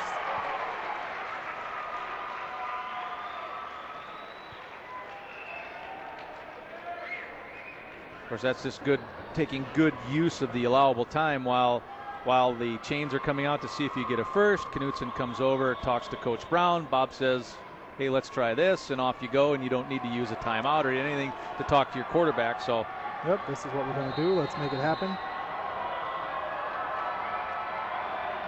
Under center. He's looking down the other sideline. Bossingham up just outside of his reach. Can't haul that one in. They love to pump and go, though. Well, right now, the Rockets are not even disguising the fact that we're doubling Listad because the safety in the middle, Haley, he's so far out on the other side of the field, you have a 1-on-1 right here. Bossingham tried to stop, spin, and go, and a little bit passed too far. But it is a 1-and-1 on the outside.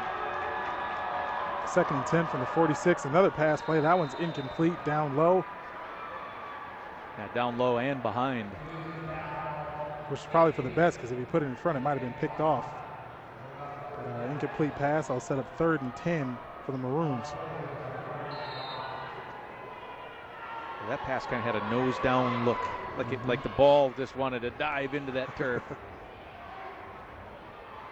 See what they dial up for Knutson here in the offense. But it is a strange turnaround where the Maroons, such a good running team, has to go to the pass here in the championship game.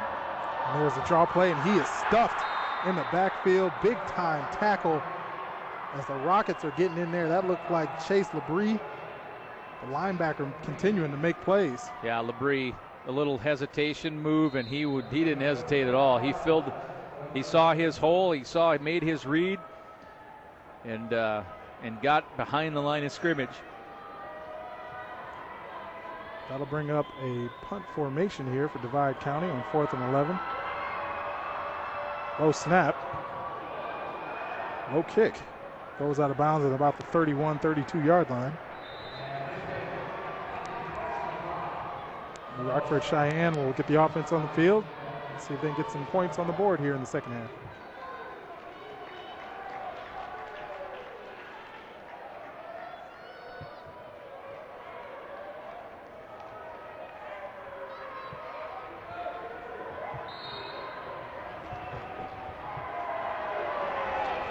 That run of talent that, about 10 years ago or a little less than that, I guess, when Rockford Cheyenne had football back-to-back. They were in the boys basketball and the B.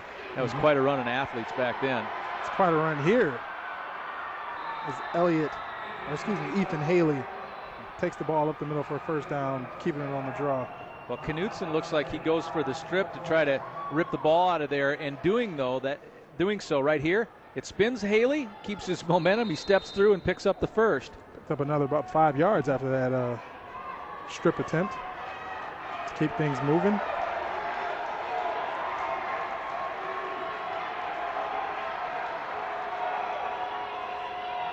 This one's hand off inside, pick up about 4 or 5.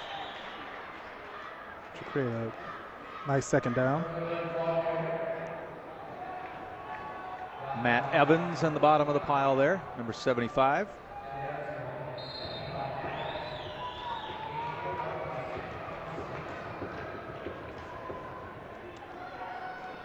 Second and 6 here on the first drive of the third quarter for the Rockets.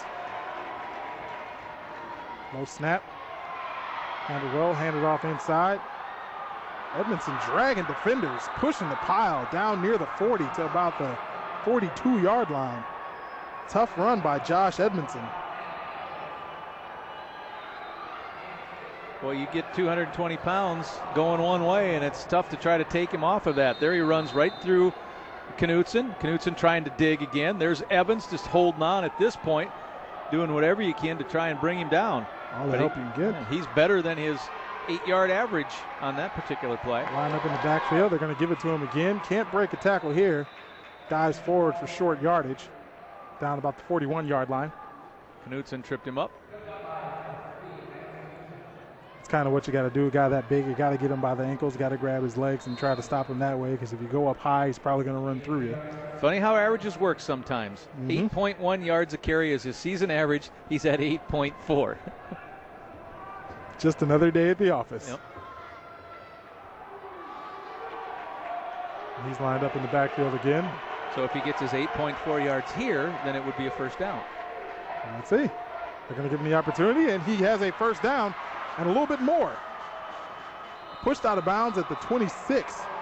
So there's your 8.1 plus some. Plus, yep. As he moves the chains.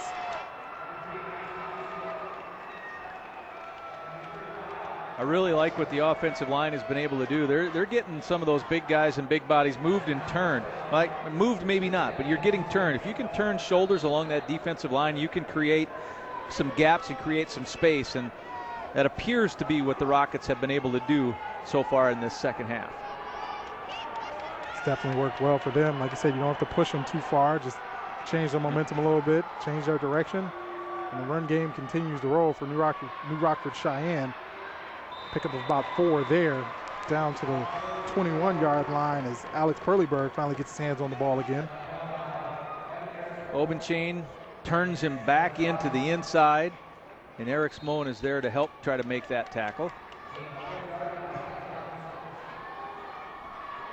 Brings up 2nd and 5 here for the Rockets. But the Rockets have had more success inside the tackles than I think even Elliot Belquist would have thought that they would have been able to do today.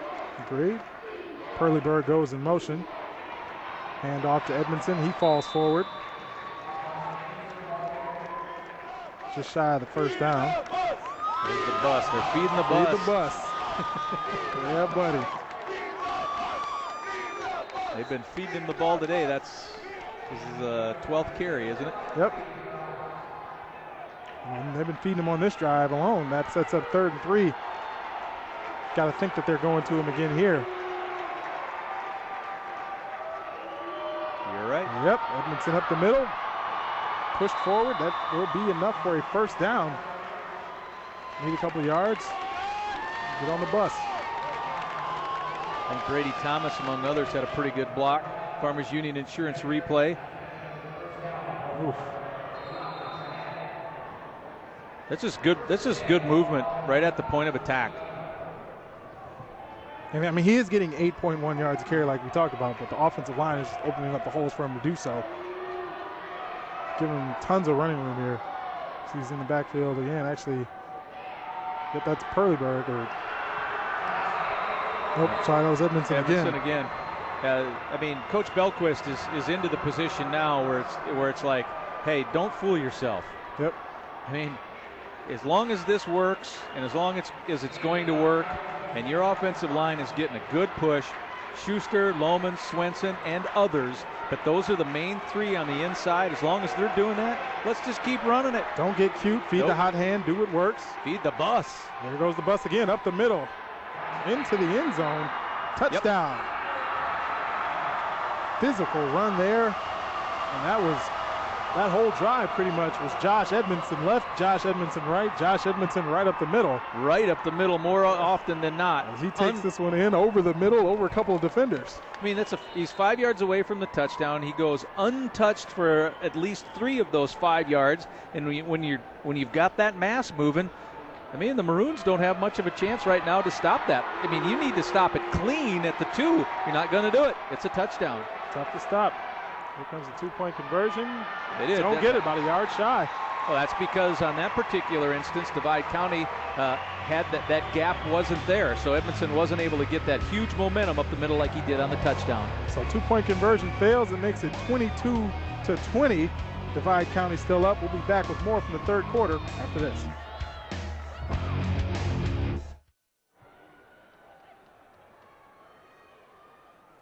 Welcome back to the Alair Center at the Dakota Bowl. The 9-man title game. New Rockford Sheyenne just scored a touchdown, but they still trail Divide County 22-20. And the Jovic boys getting some love up there in the stands. Still leading by those 2 points. Another short line drive kick picked up by Divide County. Take this one out to about the 34-yard line. That was Knutson. Guess he'll stay out on the field, try to direct another drive. That ends in points. They had to punt the ball away the last possession. One of the plays that worked quite often for Divide County this year, we haven't seen it a lot today, is just basically a quarterback sweep where you try to get as many of those big guys out in front of Knutson as possible, but haven't tried it a lot. And I think Rockford Cheyenne's kind of closing the edge a little bit too. Yep. There's a keeper. Knutson picks up some yardage, breaks a tackle, tries to get away. Nice tackle as he's down to the 46-yard line. That's enough for a first down. And it's Labrie making the tackle. Evan Swenson crushed the edge down on that play. 68. You see him come in. He takes care of the running back, but allows Knutson to go free. If he had to do it again, I would think, as Labrie kind of works his right arm there a little bit, I would think the coach would say, take the quarterback first. Go for the guy with the ball. Knutson keeps this one again. Short pickup, about 2 yards. Ball's loose. Picked up, though, by Divide County. And they're going to actually lose yards on this play, I think. But you didn't lose the ball. That's the main thing. Marshner was able to come over, pick it up. He grabbed that ball back around about the 36, 37-yard line, and then got it back up to about the 46. Now Seth Gillis is down in the backfield. And it does come out, so it's definitely a fumble as Labrie helps get that ball out of there. Oh boy, if you're a quarterback, that's such a helpless feeling. You're laying there, you got one guy on the other team on top of you, the ball's rolling away, and you're going, come on, someone in a maroon jersey, help me. Just watching it roll away. Looks like it might be some cramps down there for Gillis. Yeah, you're watching that ball bounce away and hoping it doesn't continue to go the other way. Now, Gillis's job in the second half has been a very important one because he's been going head up most of the time with Listad. And we haven't heard Listad's number called much because Gillis has done a pretty good job. Obviously, he's had help and a lot of help over the top from Haley here in the second half, but it's been mostly Seth's job to guard the big guy outside. And we mentioned that bracketed coverage that they're not even trying to mask, that on the snap, Haley's on whatever side of the field Listad's on, and they're not even trying to pretend that they're not double teaming him every single play. And you kind of have to at this point. You don't want to let the other team's best player beat you.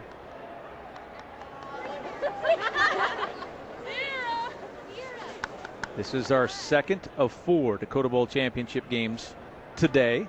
Hazen scored 55 points, setting a record to win the Class A championship game earlier. Then a couple of rematches coming up later. Double A, Grafton, who won last year against Shanley. And then there's that matchup. Then you've got Bismarck taking on Century. A rematch. Clap at 6:30. That's going to be a good one. Obviously, those two teams don't need any extra incentive when they face each other. Nope. Rematch of last year where the Demons are working on what is a 16-game winning streak right now. And Bismarck's been in the Dakota Bowl so many times. A lot. This is Coach Gibson's ninth Dakota Bowl in 14 years. And as you said, second year in a row for Century, so they're trying to establish that same type of comfort level here. Gillis is still down. Trying to work something loose on his right leg. Working around with the ankle. And haven't had injury stoppages yet. This is the first one. We didn't have any in the first game, and it's been a relatively clean game for this one.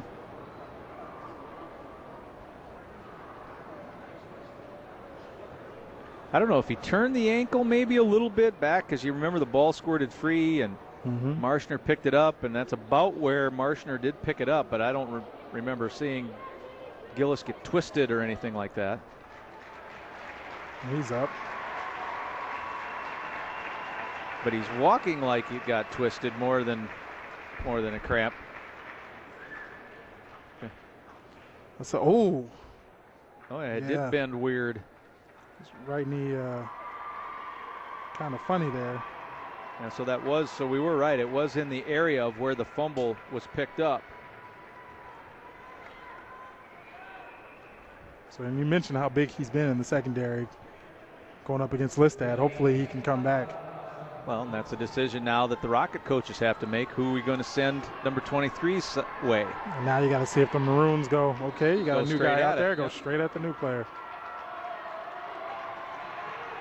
I don't see Bennett in the pattern right now. Nope. That'll be why. Swenson smashed it down again. Boy, he's been pretty good at being able to do that. Number 68. Right up front, it's been shutting things down in the middle. If they're getting anything on the run game, obviously it's been a while since they've had.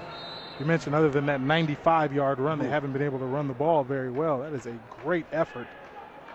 Well, he blasts the running back, and it takes him into the quarterback. And returning starter, Evan Swenson, he's a junior. 6'2", 190. Coming off the edge. Newton looking to pass. One up top. Great play to break that one up. That was Perleberg. There's the answer to our question, who's going to go Listad's side, and that was Alex Perleberg over there defending. Number 21 takes this away. Perleberg wanted to pick it off, but that's just as good of a play to knock it down. Sets up 4th and 11 for the Maroons. And Listad coming off a little bit gingerly as well, coming off the sideline. They're going to work on maybe some cramping issues on his legs. Now, you remember, in the playoffs, it's cold out. They're used to it being cold out, and it's not cold in here, so it's a totally different atmosphere, temperature-wise. Bad snap. Still gets it off. Ethan Haley back there to return this one. He's going to pick it up. He's brought down at the 19-yard line. Interesting decision there, but he picks it up. Minimal gain, brought down at the 19. But yeah, you mentioned that with the cramping situation, the way he came off right away grabbing at those legs. And they're working on him down there on the sideline. Yeah, if you're someone like Listad who's been so active, he's been doing a bunch of running in this, in this game as the wide receiver, as Divide County has been forced to pass some more. So you're probably running more patterns than you're used to, and you're probably not drinking enough fluids. And when it's this warm, and yeah, I mean, it's not, we're not in the tropics here, but it's a heck of a lot warmer than 30 degrees or whatever they played in last week. Good point. There's the bus up the middle one more time. Oh my. Running over everybody in his way, down to the 30-yard line for another first down. Well, the Rockets have found the play that has worked. Give it to the bus. The little tank is another way that Coach Belquist described him, and as he runs right through a couple of tackles. Dakota Marshner. And Marshner, one of those guys on the short end of that stick. Yep, right through him. No need to get cute, like we said before. If it works, we're going to run this play until you prove that you can stop it. And if you can't stop it, I'm going to run it nonstop, over and over. And then run play action off of it. Play action. Not much there. Incomplete pass down the seam. Well defended by the Maroons. Yeah, Marshner showing the versatility that's needed in the position that he's called to play. On one, you're up trying to make a tackle. On the next play, you're back trying to make the secondary play deep in your own your own end there. And I'm sure he'd rather try to make that secondary play than to stick his nose up there against Edmondson. Against the bus. Yeah, I think you're right. Here comes New Rockford Cheyenne, 2nd and 10. Hands off again. There's a fumble. That ball's on the ground. I don't know who's got it. Bad exchange between Edmondson and Haley. Rockets keep. Rockets recover. And there's always the risk when you run the read option. Who's taking the ball, who's keeping it. This really stays on his hip, doesn't get into the belly. You need to get it into the belly of your running back. It stayed on the hip, and then Haley's able to dive back in and cover it back up. Heads up. Whoa. Barely. It squeaked out between his knees there a little bit too. Sets up 3rd and 14. 2 minutes, 30 seconds to go in the 3rd quarter. Rockets trail by 2. Haley back to pass. Going deep. Got a man. That is, it's dropped.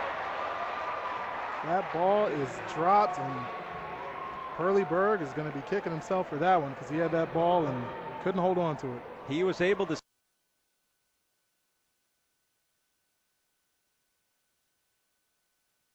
Basket time, right through the hands, past the elbows, and down to the turf. No matter how long you play, that's a feeling that every wide receiver knows. When you're laying on your back, you're looking up, you go, come on. As the Rockets punt away, and they've had good rolls on the punts. Not really this time. That one dies dead right around the 38-yard line.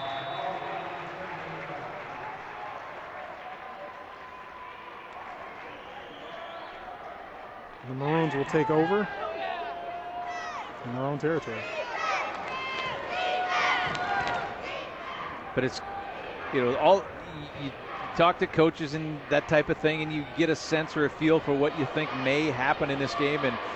And after, the big plays, it settled down to be almost the opposite of what each coach thought they would be able to do. Mm-hmm. Divide County, without Jacobs now, unable to run the ball in the heart. Whereas the Rockets thought that they would have to get to the edge and have the advantage of using the speed. And now with Edmondson, they're running right up the heart of the defense. So it's just totally different. Totally flip-flop, which is why you play the games. Mm-hmm. Never know what's going to happen. But you see Knutson looking for space, trying to get whatever he can in the middle here as he's running his read option. But you mentioned how well the Rockets are plugging up the middle and now not allowing anything to go up the middle. And it's so much more difficult to run the read option when your run option isn't your big stud. Mm-hmm. With the pass, that's complete for a couple of yards.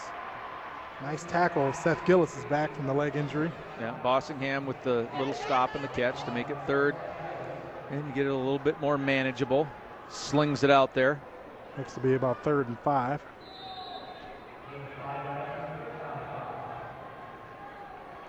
See what the Maroons can come up here when they need a first down to keep things going. Offense kind of stalled here lately. It's the 1 minute mark in the 3rd quarter. I mean, the Rockets have done more in the 3rd quarter, so it's a little strange to see that they're behind, actually.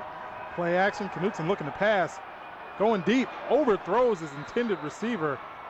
Just missed, and that's going to set up 4th and 5 with 46 seconds to go in the quarter. Now running a little play action. Knutson backs back out of it.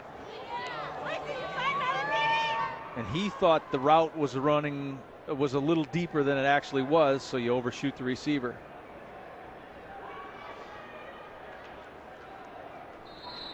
Set up 4th and 5.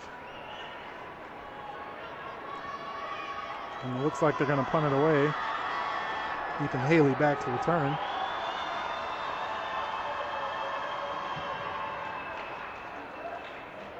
Excellent kick by the Maroons. Takes a roll. Ooh, that was close. He didn't touch it. Down at as long as you don't touch it, you're fine. Down at the 11 or 12, and he's getting an earful from the coach right now. Hey, you got to get out the way. I don't think that was so much the case as opposed to just going over and getting the play, but yeah, you do have to get out of the way.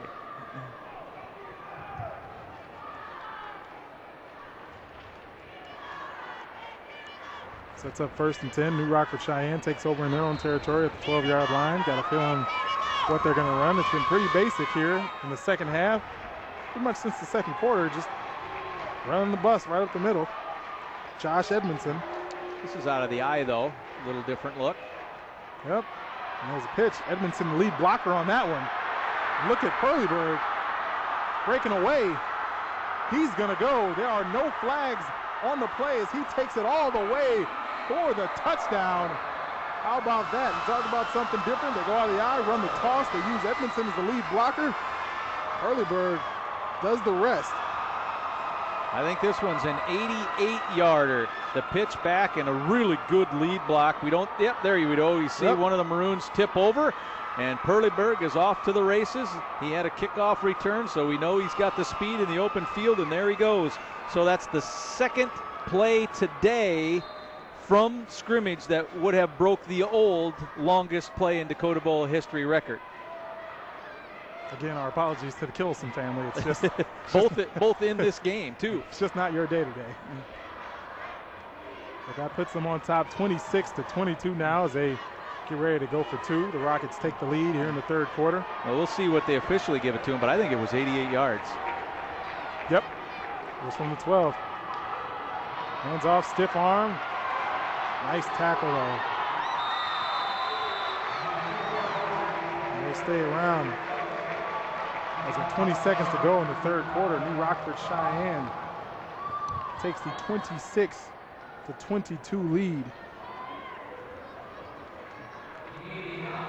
Yeah, so what I believe is an 88-yard touchdown run.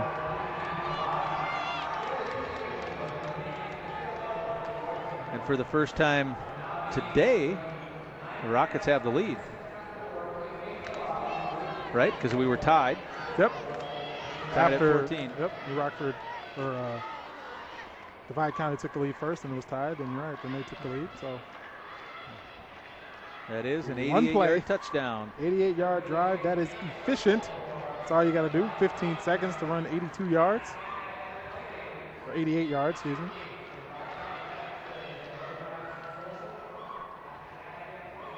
I noticed down on the Maroons bench, you got Listed still trying to stretch out from that cramp a little bit.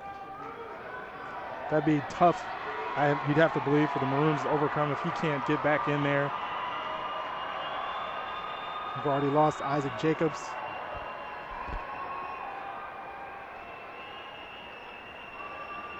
Don't want to lose Bennett Listad as well. Yeah, he's been stretching both the, there he's working on the left side, but also the right side, trying to keep those legs usable. Now he goes back to the right. Rockets kicking off. Line drive picked up at about the 18-yard line. He's wrapped up about 33. And Marshner called on to do some special teams duty from the deep back. So he's doing everything from the safety position to the linebacker position to the kickoff return duties.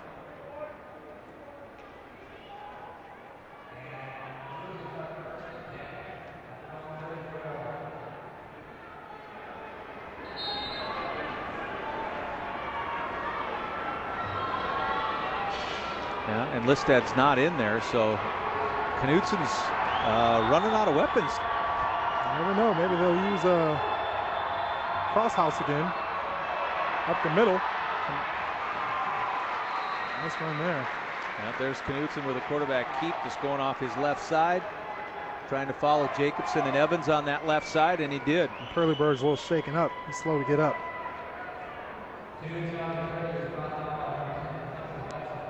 Set the change, should restart the clock, and this should be it for the quarter, I would think. Let's see what happened with Perleyberg here. Can't tell if he took a shot to the chest or what, but looked like he was a little slow to get up.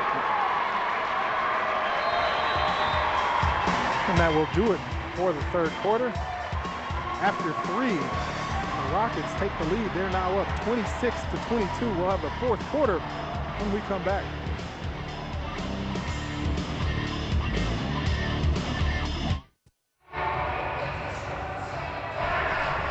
Welcome back to the Dakota Bowl at the Alaris Center here in Grand Forks. we head into the fourth quarter. New Rockford Cheyenne's up 26-22 over the Divide County Maroons. So the running game has really come alive here in the second half for the Rockets. Now both touchdowns, all the points belonging to the Rockets in that quarter. Another keeper for Knutson. He goes up the middle, gain of about 5. I mean, to be honest with you, I don't know what else Coach Brown can call. I don't think he knows what else he can call either, because he's got to hang his hat on number 3, because he is, the lone major player on the offensive side left. Yep. Bennett Listad still over there stretching it out on the sideline, so he is still not in the game. Eric Smoen is split as a high wide side guy. I don't know how much wide receiver he's done this year. It's Knutson up the middle, short gain. So the defenses are starting to shine. We had a quick start, tons of big plays, special teams, long touchdown runs, and kickoff returns. And ever since then, things have slowed down a little bit as the defenses are starting to shine, specifically the Rockets defense. 3rd and 1. Knutson trying to get to the outside. He does not get it. He loses 2 or 3 yards. Big time play. Edmondson again, this time on the defense. That was gorgeous work on the outside edge. There is no edge. Nope. Beats the block. Gets a little arrive. Gets a little help at the end. But number 8. Great play. Perleyberg comes up with the hit, but yeah, that's just that's the little gravy on that play, because the meat and potatoes was done by Edmondson. Number 8, 4th and 3. You're going for it. Lance Knutson slides under center. Doesn't look like they got it there. Short. Knutson tried to extend as much as he could, but that's turnover on downs. That's Rockets football, and their crowd's coming alive right now. And you get it back in pretty good field position too. You're right at midfield. You're 54 yards away. In the third quarter, you had a real nice drive that Edmondson finished, and then you had a real nice play, that 88-yarder. So you definitely got your running game working here. Got the thunder and lightning combination working well. Here they come out of the eye again. Perleyberg up the middle, stumbles a little bit, tries to go forward, picks up 2 yards, I believe, before he's wrapped up by the Maroons. Yeah, that little bit of a stumble took the timing away of when to hit the hold, and Knutson is writhing in pain down at the bottom of this pile. Farmers Union Insurance replay. Number 3 gets his ankle or knee bent. Gets his left leg rolled up on, and you knew it right away. He ripped the helmet off as soon as he could, and he was in a lot of pain.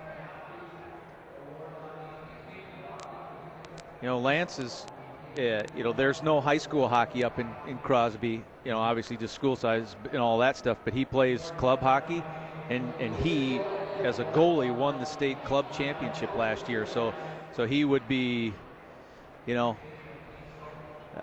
his winter sport, as big a factor in things up in that part of the state, that region of the state, is here, and it's good to see him walking, because that looked ugly. Is that a quarterback or what? Gets up, toughs it out, tells everybody he's okay, and I guarantee he's saying, try and keep me out of this game, I dare you. Glad he's all right, because that looked pretty bad.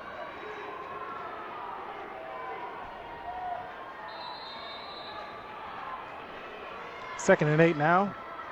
Well, and with Knutson, not being able to play. Jacobs, your number 1 tackler. We know he's out. Yep. Knutson is going to play some more. We don't know how much more on defense. He's your number 3 tackler. He's out now. Listed, your number 2 tackler. He's out. Unbelievable. Tossed outside. And what happens when you have tacklers out? Pick up big time runs. Yep. Big time gain for New Rockford Cheyenne. They get the first down. They're moving the ball. Maroons are just unlucky to be hit with injuries in this game. Perleyberg with a nice lateral move to the sideline, and then he gets squared back up. That's the nice part about that play. He slips down. Otherwise, he might have had a little bit more, because Javen Arroyo was throwing a block downfield as well. Knutson did come back in. He's back in on this play. That was quick. Yeah, that was good to see. Edmondson up the middle. Moves the pile a little bit. Riding the bus again. Keeps moving forward. And yeah, you have to, you feel a little bit bad. There's obviously still a lot of the game to play, but you come in, you fight hard to get to the title game, and you get hit by injuries. You lose your best offensive weapon right away in the first quarter, just about. Your wide receivers dealing with cramping issues. Your quarterback and one of your leaders on defense is dealing with the leg issue. And he's getting banged up, and he was a little banged up coming in. And it's grind it time now for the Rockets. Big stiff arm by the bus. Look out. And another one. 25, 20, 15, pushed out of bounds at about the 12-yard line. Flag on the play. They might call the hand to the face. Did he wrap his hand around the face mask? He might have. Let's take a look at the replay here. Yeah, he sure he did. Yep, that's a good call. Very good call. One of the few things that Edmondson hasn't had go his way today.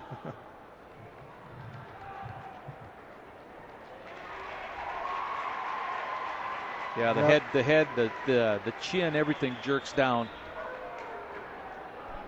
Good call. Holding on the offense, 10 yards from the spot of the foul. Okay, that's not what we saw. Well, that is a lot different than holding the face mask, depending on what True. The difference is it's a 10-yard instead of a 15-yard, because otherwise that's probably a personal foul and you go back 15. But yep.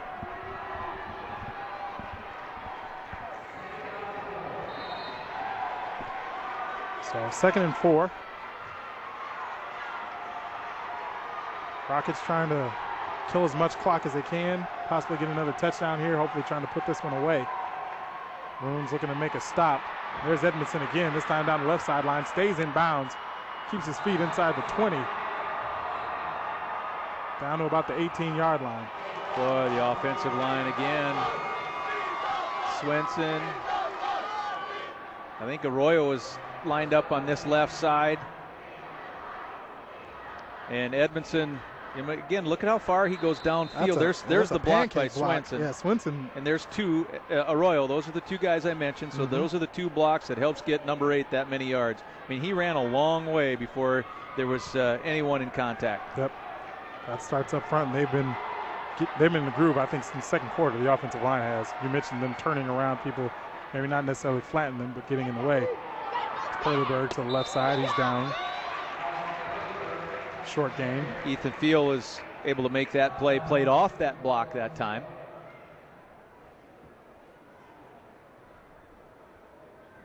Field led this team in sacks this year. He has had 10, but it has not been, and no need really to pass for New Rockford Sheyenne. The run is working. Yep. It sets up a 2nd and 9. They're already in kill the clock mode. You got 9 seconds on the play clock here. They're running things down just under 5 seconds.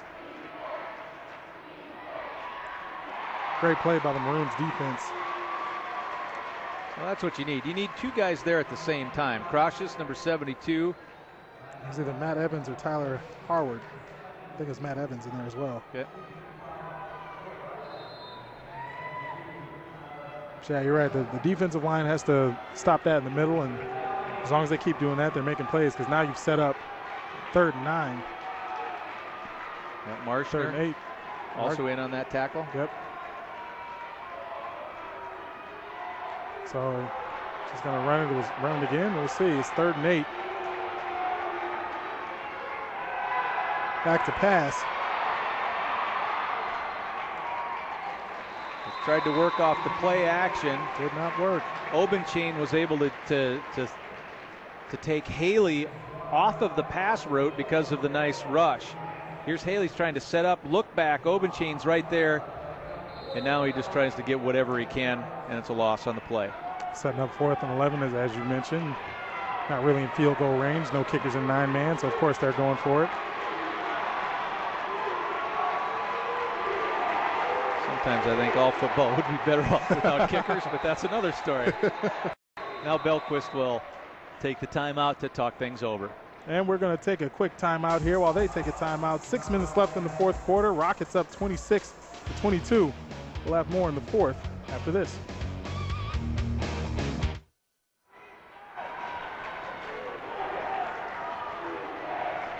Welcome back to the 9-man title game. New Rockford Sheyenne, 4th and 11, looking to pick up a first down, keep things moving against the Maroons. They come out in the pistol. First time there's been 4 wides in a while. Ethan Haley looking to pass, rolls right, looking to pass, into the end zone, jump ball, batted down. Good read. Like you said, good play. You don't want to pick it off and be pinned down inside the 2, so you just knock it down. That's this Knutson just, displaying what you're supposed to know, the situation. He did knock it away. Could have picked it, but we get the ball at the 20 if you don't. Instead of the 2. Yeah, he wanted no parts of that ball. Kind of threw it between both Labrie and Perleberg, and I'm not exactly sure who he was trying to hit with it. I think that makes Ethan Haley 0 for 9 in this game with that incomplete pass. He has not needed to throw that often, or at all, actually, in the last 2 quarters, honestly. Now the Maroons try to take the lead back, see if they can march down the field in the final 6 minutes. That one's stuffed in the backfield. Lohman. New Rockford Sheyenne. Lohman and Swenson, your defensive ends, have both played very well today. Number 81 doesn't give up the edge. You bring Obenchain back, try a little misdirection. You try something different if you're Bob Brown. And there's Lohman, the senior. Do not give up your outside shoulder. If you do that as a defensive end, you will make your coach very happy, and he did not. Sets up 2nd and 11. Divide County. Listad back in now. Finally got rid of the cramps. Play action, looking deep. That ball's a duck, just hanging up there. It's out of bounds at the 45, incomplete pass. Well, it was the last play helped try to set up what Divide was trying to do on this play. Same formation, gave it to Obenchain last time. Now you fake to him. With a man in your face, you just heave it downfield. You were behind, so you got to take some chances. Pretty good double team. You see Perleberg, the deep guy. Here's an ISO on the Farmers Union Insurance replay. But you see Listad there not able to. It doesn't look like he's able to get his full strides or flowing strides in his run. So I think the legs are still giving him a hair of an issue. Not as explosive. Lance Knutson out, hits his man down at the 25. Is that Bossingham? I think it's Landsberg. Landsberg with the catch, junior. We're pretty much in 4-down territory right now, I think. You have no, well. You got a little bit of time, but. And you trust your defense to go 3 and out, but with the bus, it's been tough to stop. That's a big gamble.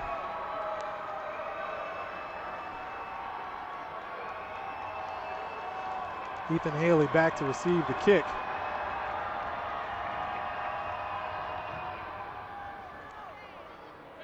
Nice punt. Out of bounds at about the 40. So the Rockets will have the ball, looking to run out the clock when we come back from this commercial break.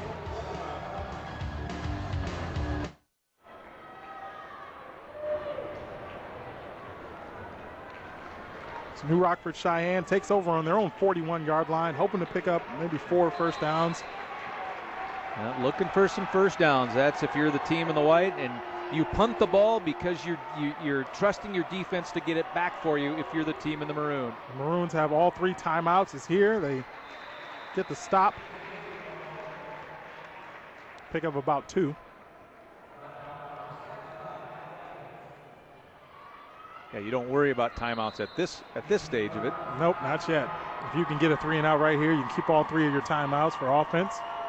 Keep it moving, but if the Rockets pick up a couple of timeouts or a couple of first downs, rather, you're going to be forced to burn a couple. Then you might need them, yeah.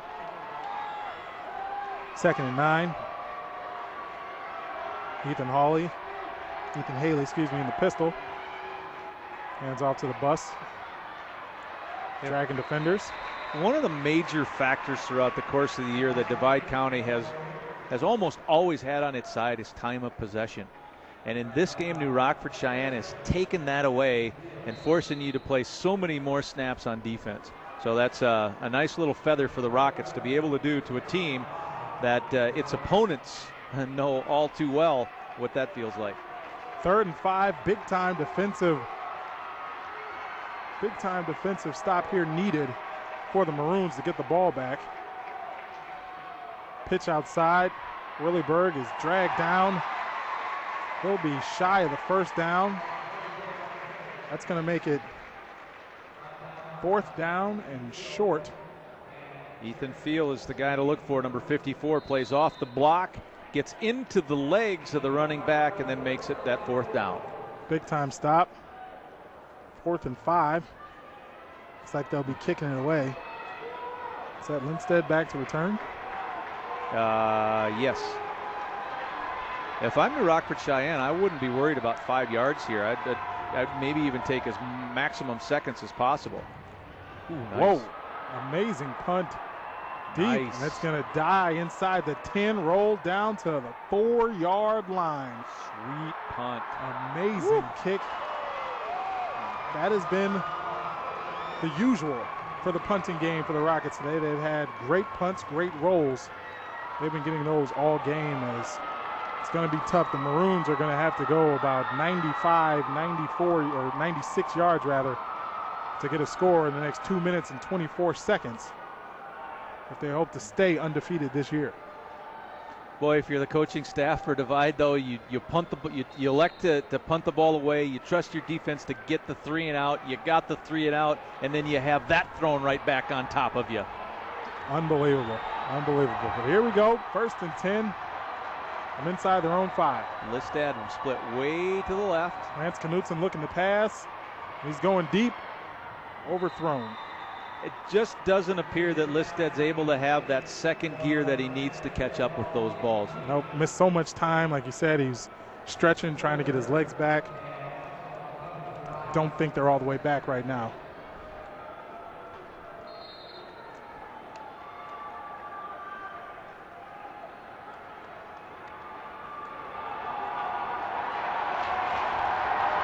Oh boy, Knutson's had to throw it a bunch today. He sure has. He's going to throw it again one more time. The ball is caught. That's a nice catch. Yeah, Listad had to make an adjustment on the ball. Did a fine job in that. Early in the year, Divide County threw the ball more than it did later into the year and in through the playoffs. So, I mean, you know, the forward pass isn't totally uncommon, but it has not been and has not needed to be a major part of the arsenal. That's a great play by our defensive end, getting up, batting that one down. Lohman had a feeling. Well, it was kind of funny to watch on that particular play is Hunter Wetzel. He was playing, let me see where we at, 10, 20, about 33 yards deep from his free safety spot. Go ahead, get it past the first guy. You can get it past the second guy, but you are not going to get it past me. Right now he's setting up, he's 20 yards deep. And Lohman doing what you're taught at the defensive end position. You rush the quarterback, you can't get there, you throw your hands up, try to knock it down. That's exactly what he did. Sets up a big 4th and 4. Here comes the blitz. Sets up the screen that is dropped. The Maroons have turned the ball over on downs with under 2 minutes to go.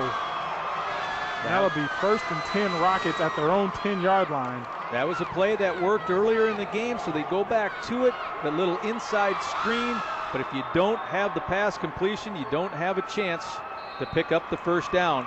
Now, even though Crocious had somebody right on him, that appeared to be Labrie, who was real close to him, but no catch, no chance. Crocious turning his head, trying to head upfield before securing the catch. 1st and goal. Results in a drop. And that was quick, just like that. Touchdown, Rockets. As Alex Perlyberg takes it in again. Puts them up by 10, 32-22 with 1:45 remaining.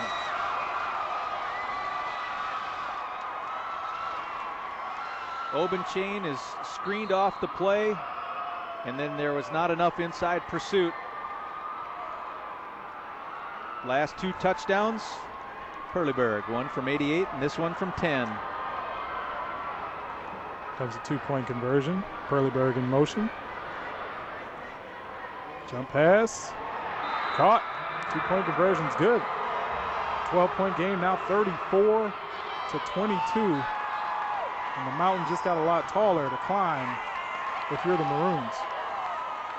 Yeah, Divide County led 22-14 at the half, so obviously you do the quick math, and it's 20 straight points, 3 touchdowns, all in the second half, belong to the Rockets. The Rockets, barring something really strange, is going to win its first football championship ever. Big time, big time. New Rockford Cheyenne community out here in droves, supporting their guys. The Divide County fans trying to cheer on their boys, let them know it's not over. Still plenty of time left in this one. We've seen stranger things happen on special teams, obviously. There has. At the beginning of this game opened with some huge special teams plays.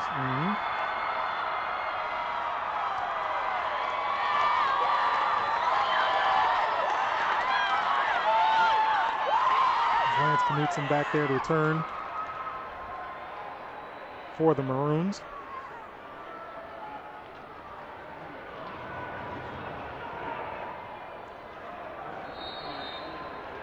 And here's the kick.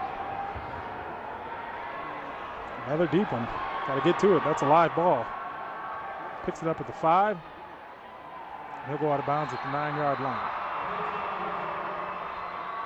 And no chance on that special teams play. You kick it over the head of the deepest guy, and just like that, Divide County pinned right back inside the 10 again.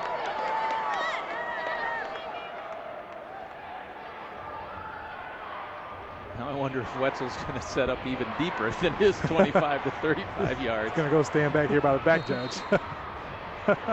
Look at, there's 4 guys deeper now. I mean, they'll make some moves, but obviously you know what to do. They're all 20 yards deep. Yep. Playing 4 deep. Playing 4 deep. 9 men. That means 5 up. Pick. There's an interception. Pick 6 going the other way. Ladies and gentlemen, that just might do it. New Rockford Cheyenne adds to their lead. That makes it 40 to 22. Big time interception return for a touchdown. Hunter Wetzel makes a play on the ball. Comes in, puts the nail in the coffin.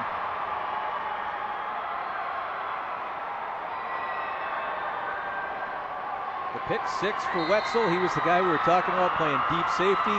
When 4 guys were there, that meant he had to slide off to the right side and was able to read the play and pick it. 2-point conversion here. Fumbled snap. So the score will stay 40 to 22 with 1:33 remaining. As you mentioned it before, New Rockford Cheyenne just rattling off the points. As Divide County has been shut out in the second half. Haven't been able to get anything going offensively. Yes, injuries have played a large part to that, but the defense of the Rockets has also played a large part.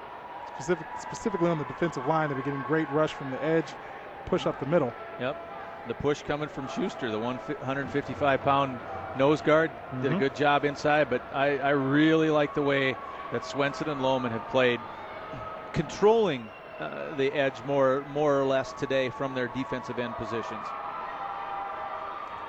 That has been the case. Fans starting to celebrate over there on the New Rockford Cheyenne sideline. They're a minute and 33 seconds away from a perfect season, finishing their year 12-0.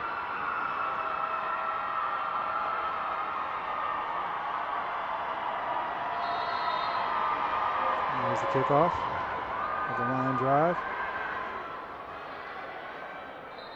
Scoots out of bounds at the 9.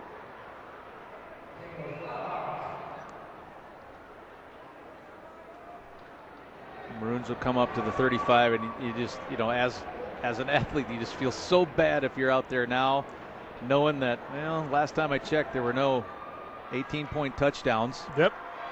And you tried to get it all back trouble on the last play and threw a pick 6.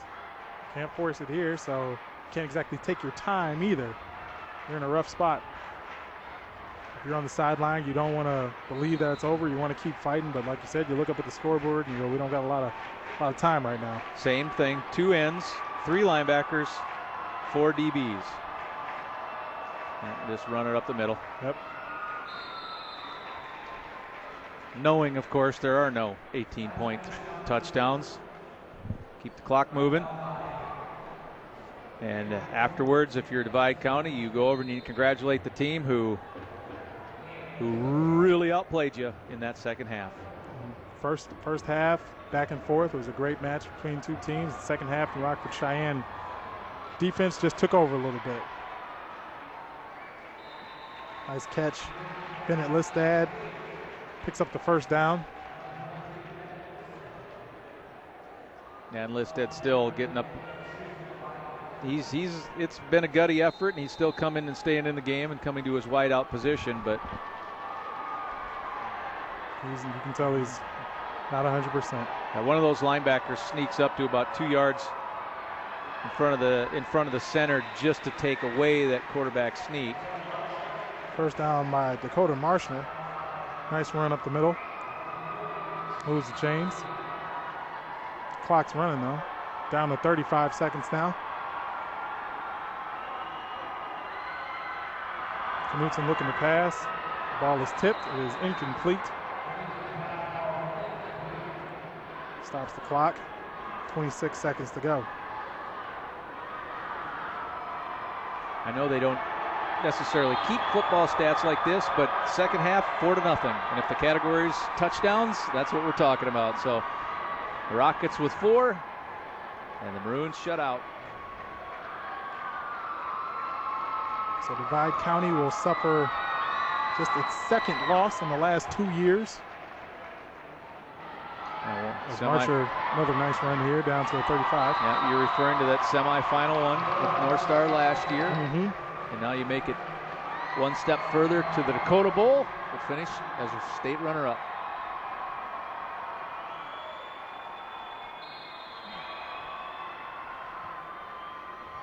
Subs coming in. Too many men on the field. Penalty for New Rockford Sheyenne. Yeah, Gillis trying to get off as players were trying to come on. And Gillis was sprinting as hard as he could to get to that sideline. He didn't make it. Had a long way to go. He looked about 8 yards short. It's about 15 seconds to go, so this one wraps up. Big hugs from the coaches down on the sideline there for the Rockets. The last hug was to Caleb Schuster. No substitution, White, 5 yards. Still first down. The defense for the Rockets, which, you know, we talk about the touchdowns 4-0, really just stood out in the second half. 7 senior starters on that defense, and they were kids that had been in these positions, a lot of them for 3 years, you know, because the problem. I'm sure for these Divide County players, it'll be hard to see maybe what the end result of their great season has been. I mean, just one loss, but for some of these youngsters, some of these sophomores on this team that could use this fuel, they can come on back. But you're right, when you're in that moment, you might not see it as a learning lesson, but 2-3 years later, you get it. And Taylor Ellsburn came in and threw the pass, but you know, you saw Lance Knutson and his senior teammates, and there's Lance in the middle of that. But I guess the biggest thing for him in this second half is after he had that knee and ankle and everything get bent and it looked bad, I was happy to see him get back in, and it's good to see him be able to walk off. Nice little juke move there. First down. Yep, picks it up, gets out of bounds, stops the clock with 3.3 seconds to go. So this will most likely be the last play of the 9-man state championship game here in North Dakota at the Dakota Bowl. Yep, as soon as your chains are set, you start it, and we're done. And there we go. The New Rockford Sheyenne Rockets have completed the perfect season. Unbelievable. They finished 12-0 on the year. They hand Divide County their first loss as the Maroons finished their year 12-1, 1 win short. But congratulations to the Rockets picking up their first state championship in program history. Rockets again trailing 22-14 at half, and then coming out, Edmondson with a touchdown. Then Perleberg had the short one, and then the long one first, and then the 10-yard one, and then Wetzel with a little icing on the cake with that little pick six at the end. But by that point, the game was decided, and the defense had done its job.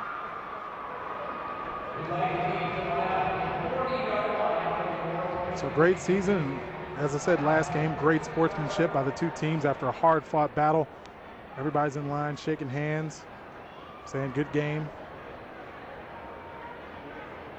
As the defense comes to play, offense racks up 26 unanswered points to roll in the second half. Final score again, 40-22.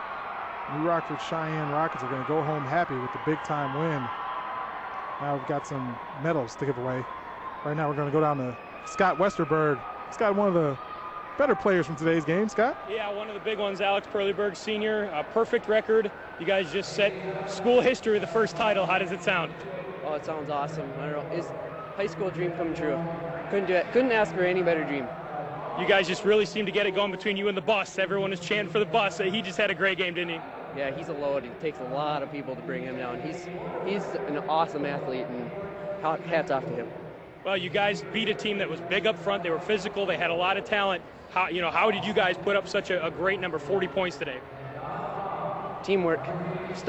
Line was awesome. Our line's very, very physical. For their size, they're small, but you can't. Best line you could ask for. All right, congratulations, Alex. Thanks. Thank you. All right, guys, back up to you. Unbelievable effort by Perleyberg, and now we're going to go down to the public announcer as the teams receive their medals and individual trophies. Trent Bossingham. Number 9, Ben Auberg. Number 21, Noah Knutson. Number 22, Will Landsberg. Number 23, Bennett Listed. Number 24, Tanner Knutson. Number 25, Dylan Olson. Number 26, Kyle Bossingham. Number 32, Maverick Sorum. Number 34, Robbie Lawrence. Number 35, Dakota Marchner. Number 40, Chase Jacobson. Number 41, Jarrett Obenchain. Number 45, Evan Eriksmoen. Number 54, Ethan Field. Number 62, Kendall Jovig. Number 63, Trevor Martin. Number 64, Tim Swanson. Number 72, Tyler Kroshish. Number 74, Tyler Harward.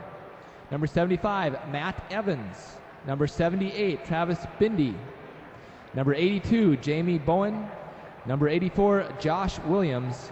And number 99, Ethan Jovig.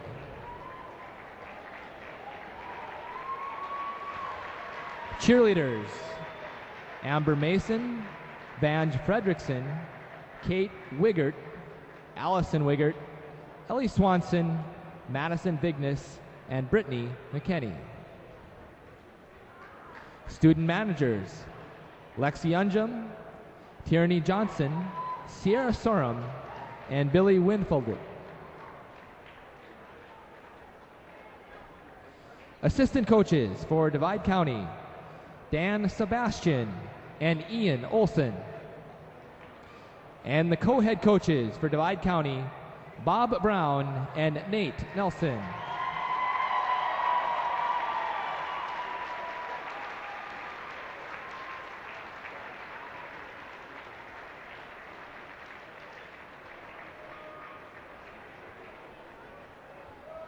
And now, individual team members from New Rockford, Cheyenne. Number 1, Colton Labrie. Number 2, Javen Arroyo.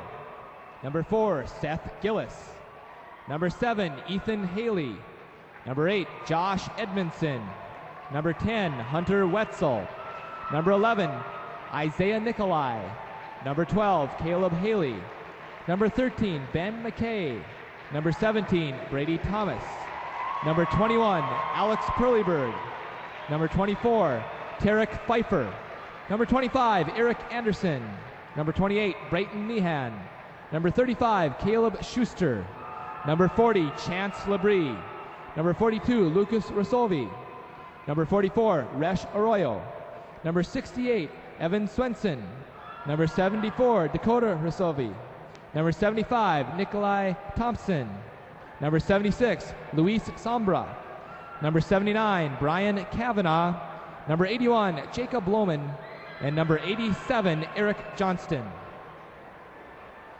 Student managers: Nathan Olds and Jason Enney. Assistant coaches: Scott Rarick, Tyler Cook, and Reed Weisenberger. And the head coach of New Rockford, Cheyenne, Elliot Belquist.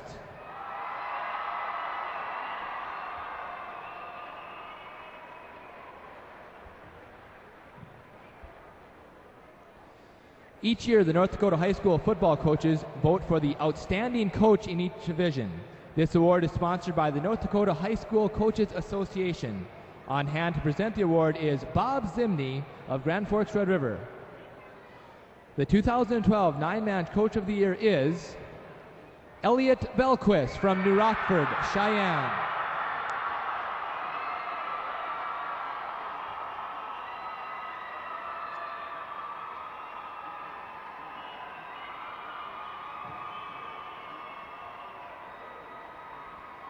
The North Dakota nine-man coaches have selected the following individuals as finalists for the Powerade Outstanding Senior Athlete Award. We would like to recognize these players, have them come out to the field to be recognized. The nine-man finalists are from Region 1 from Winemere-Lidgerwood, Luis Vasquez. From Region 2 from New Rockford, Cheyenne, Josh Edmondson. Region 3 from North Star, Daniel Grindy. And Region 4 from Divide County, Lance Knutson.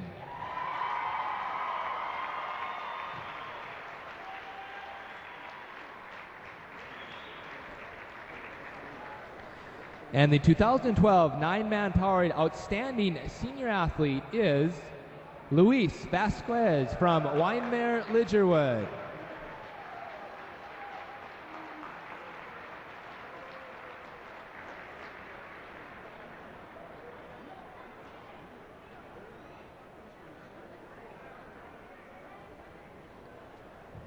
And now, would representatives from the 2012 state runner-up nine-man team from Divide County please come forward?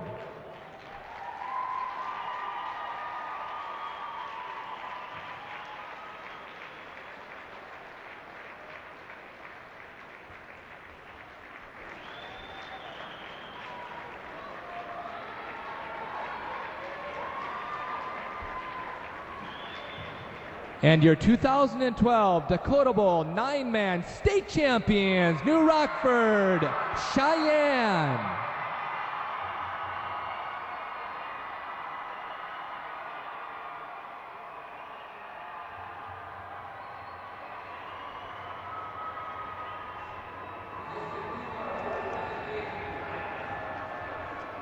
The double-A game will great start ceremony in and a great approximately game. 20 New minutes. Rockford Cheyenne picking up the title. They win 40-22. We'll return with the local Chevy dealer player of the game right after this.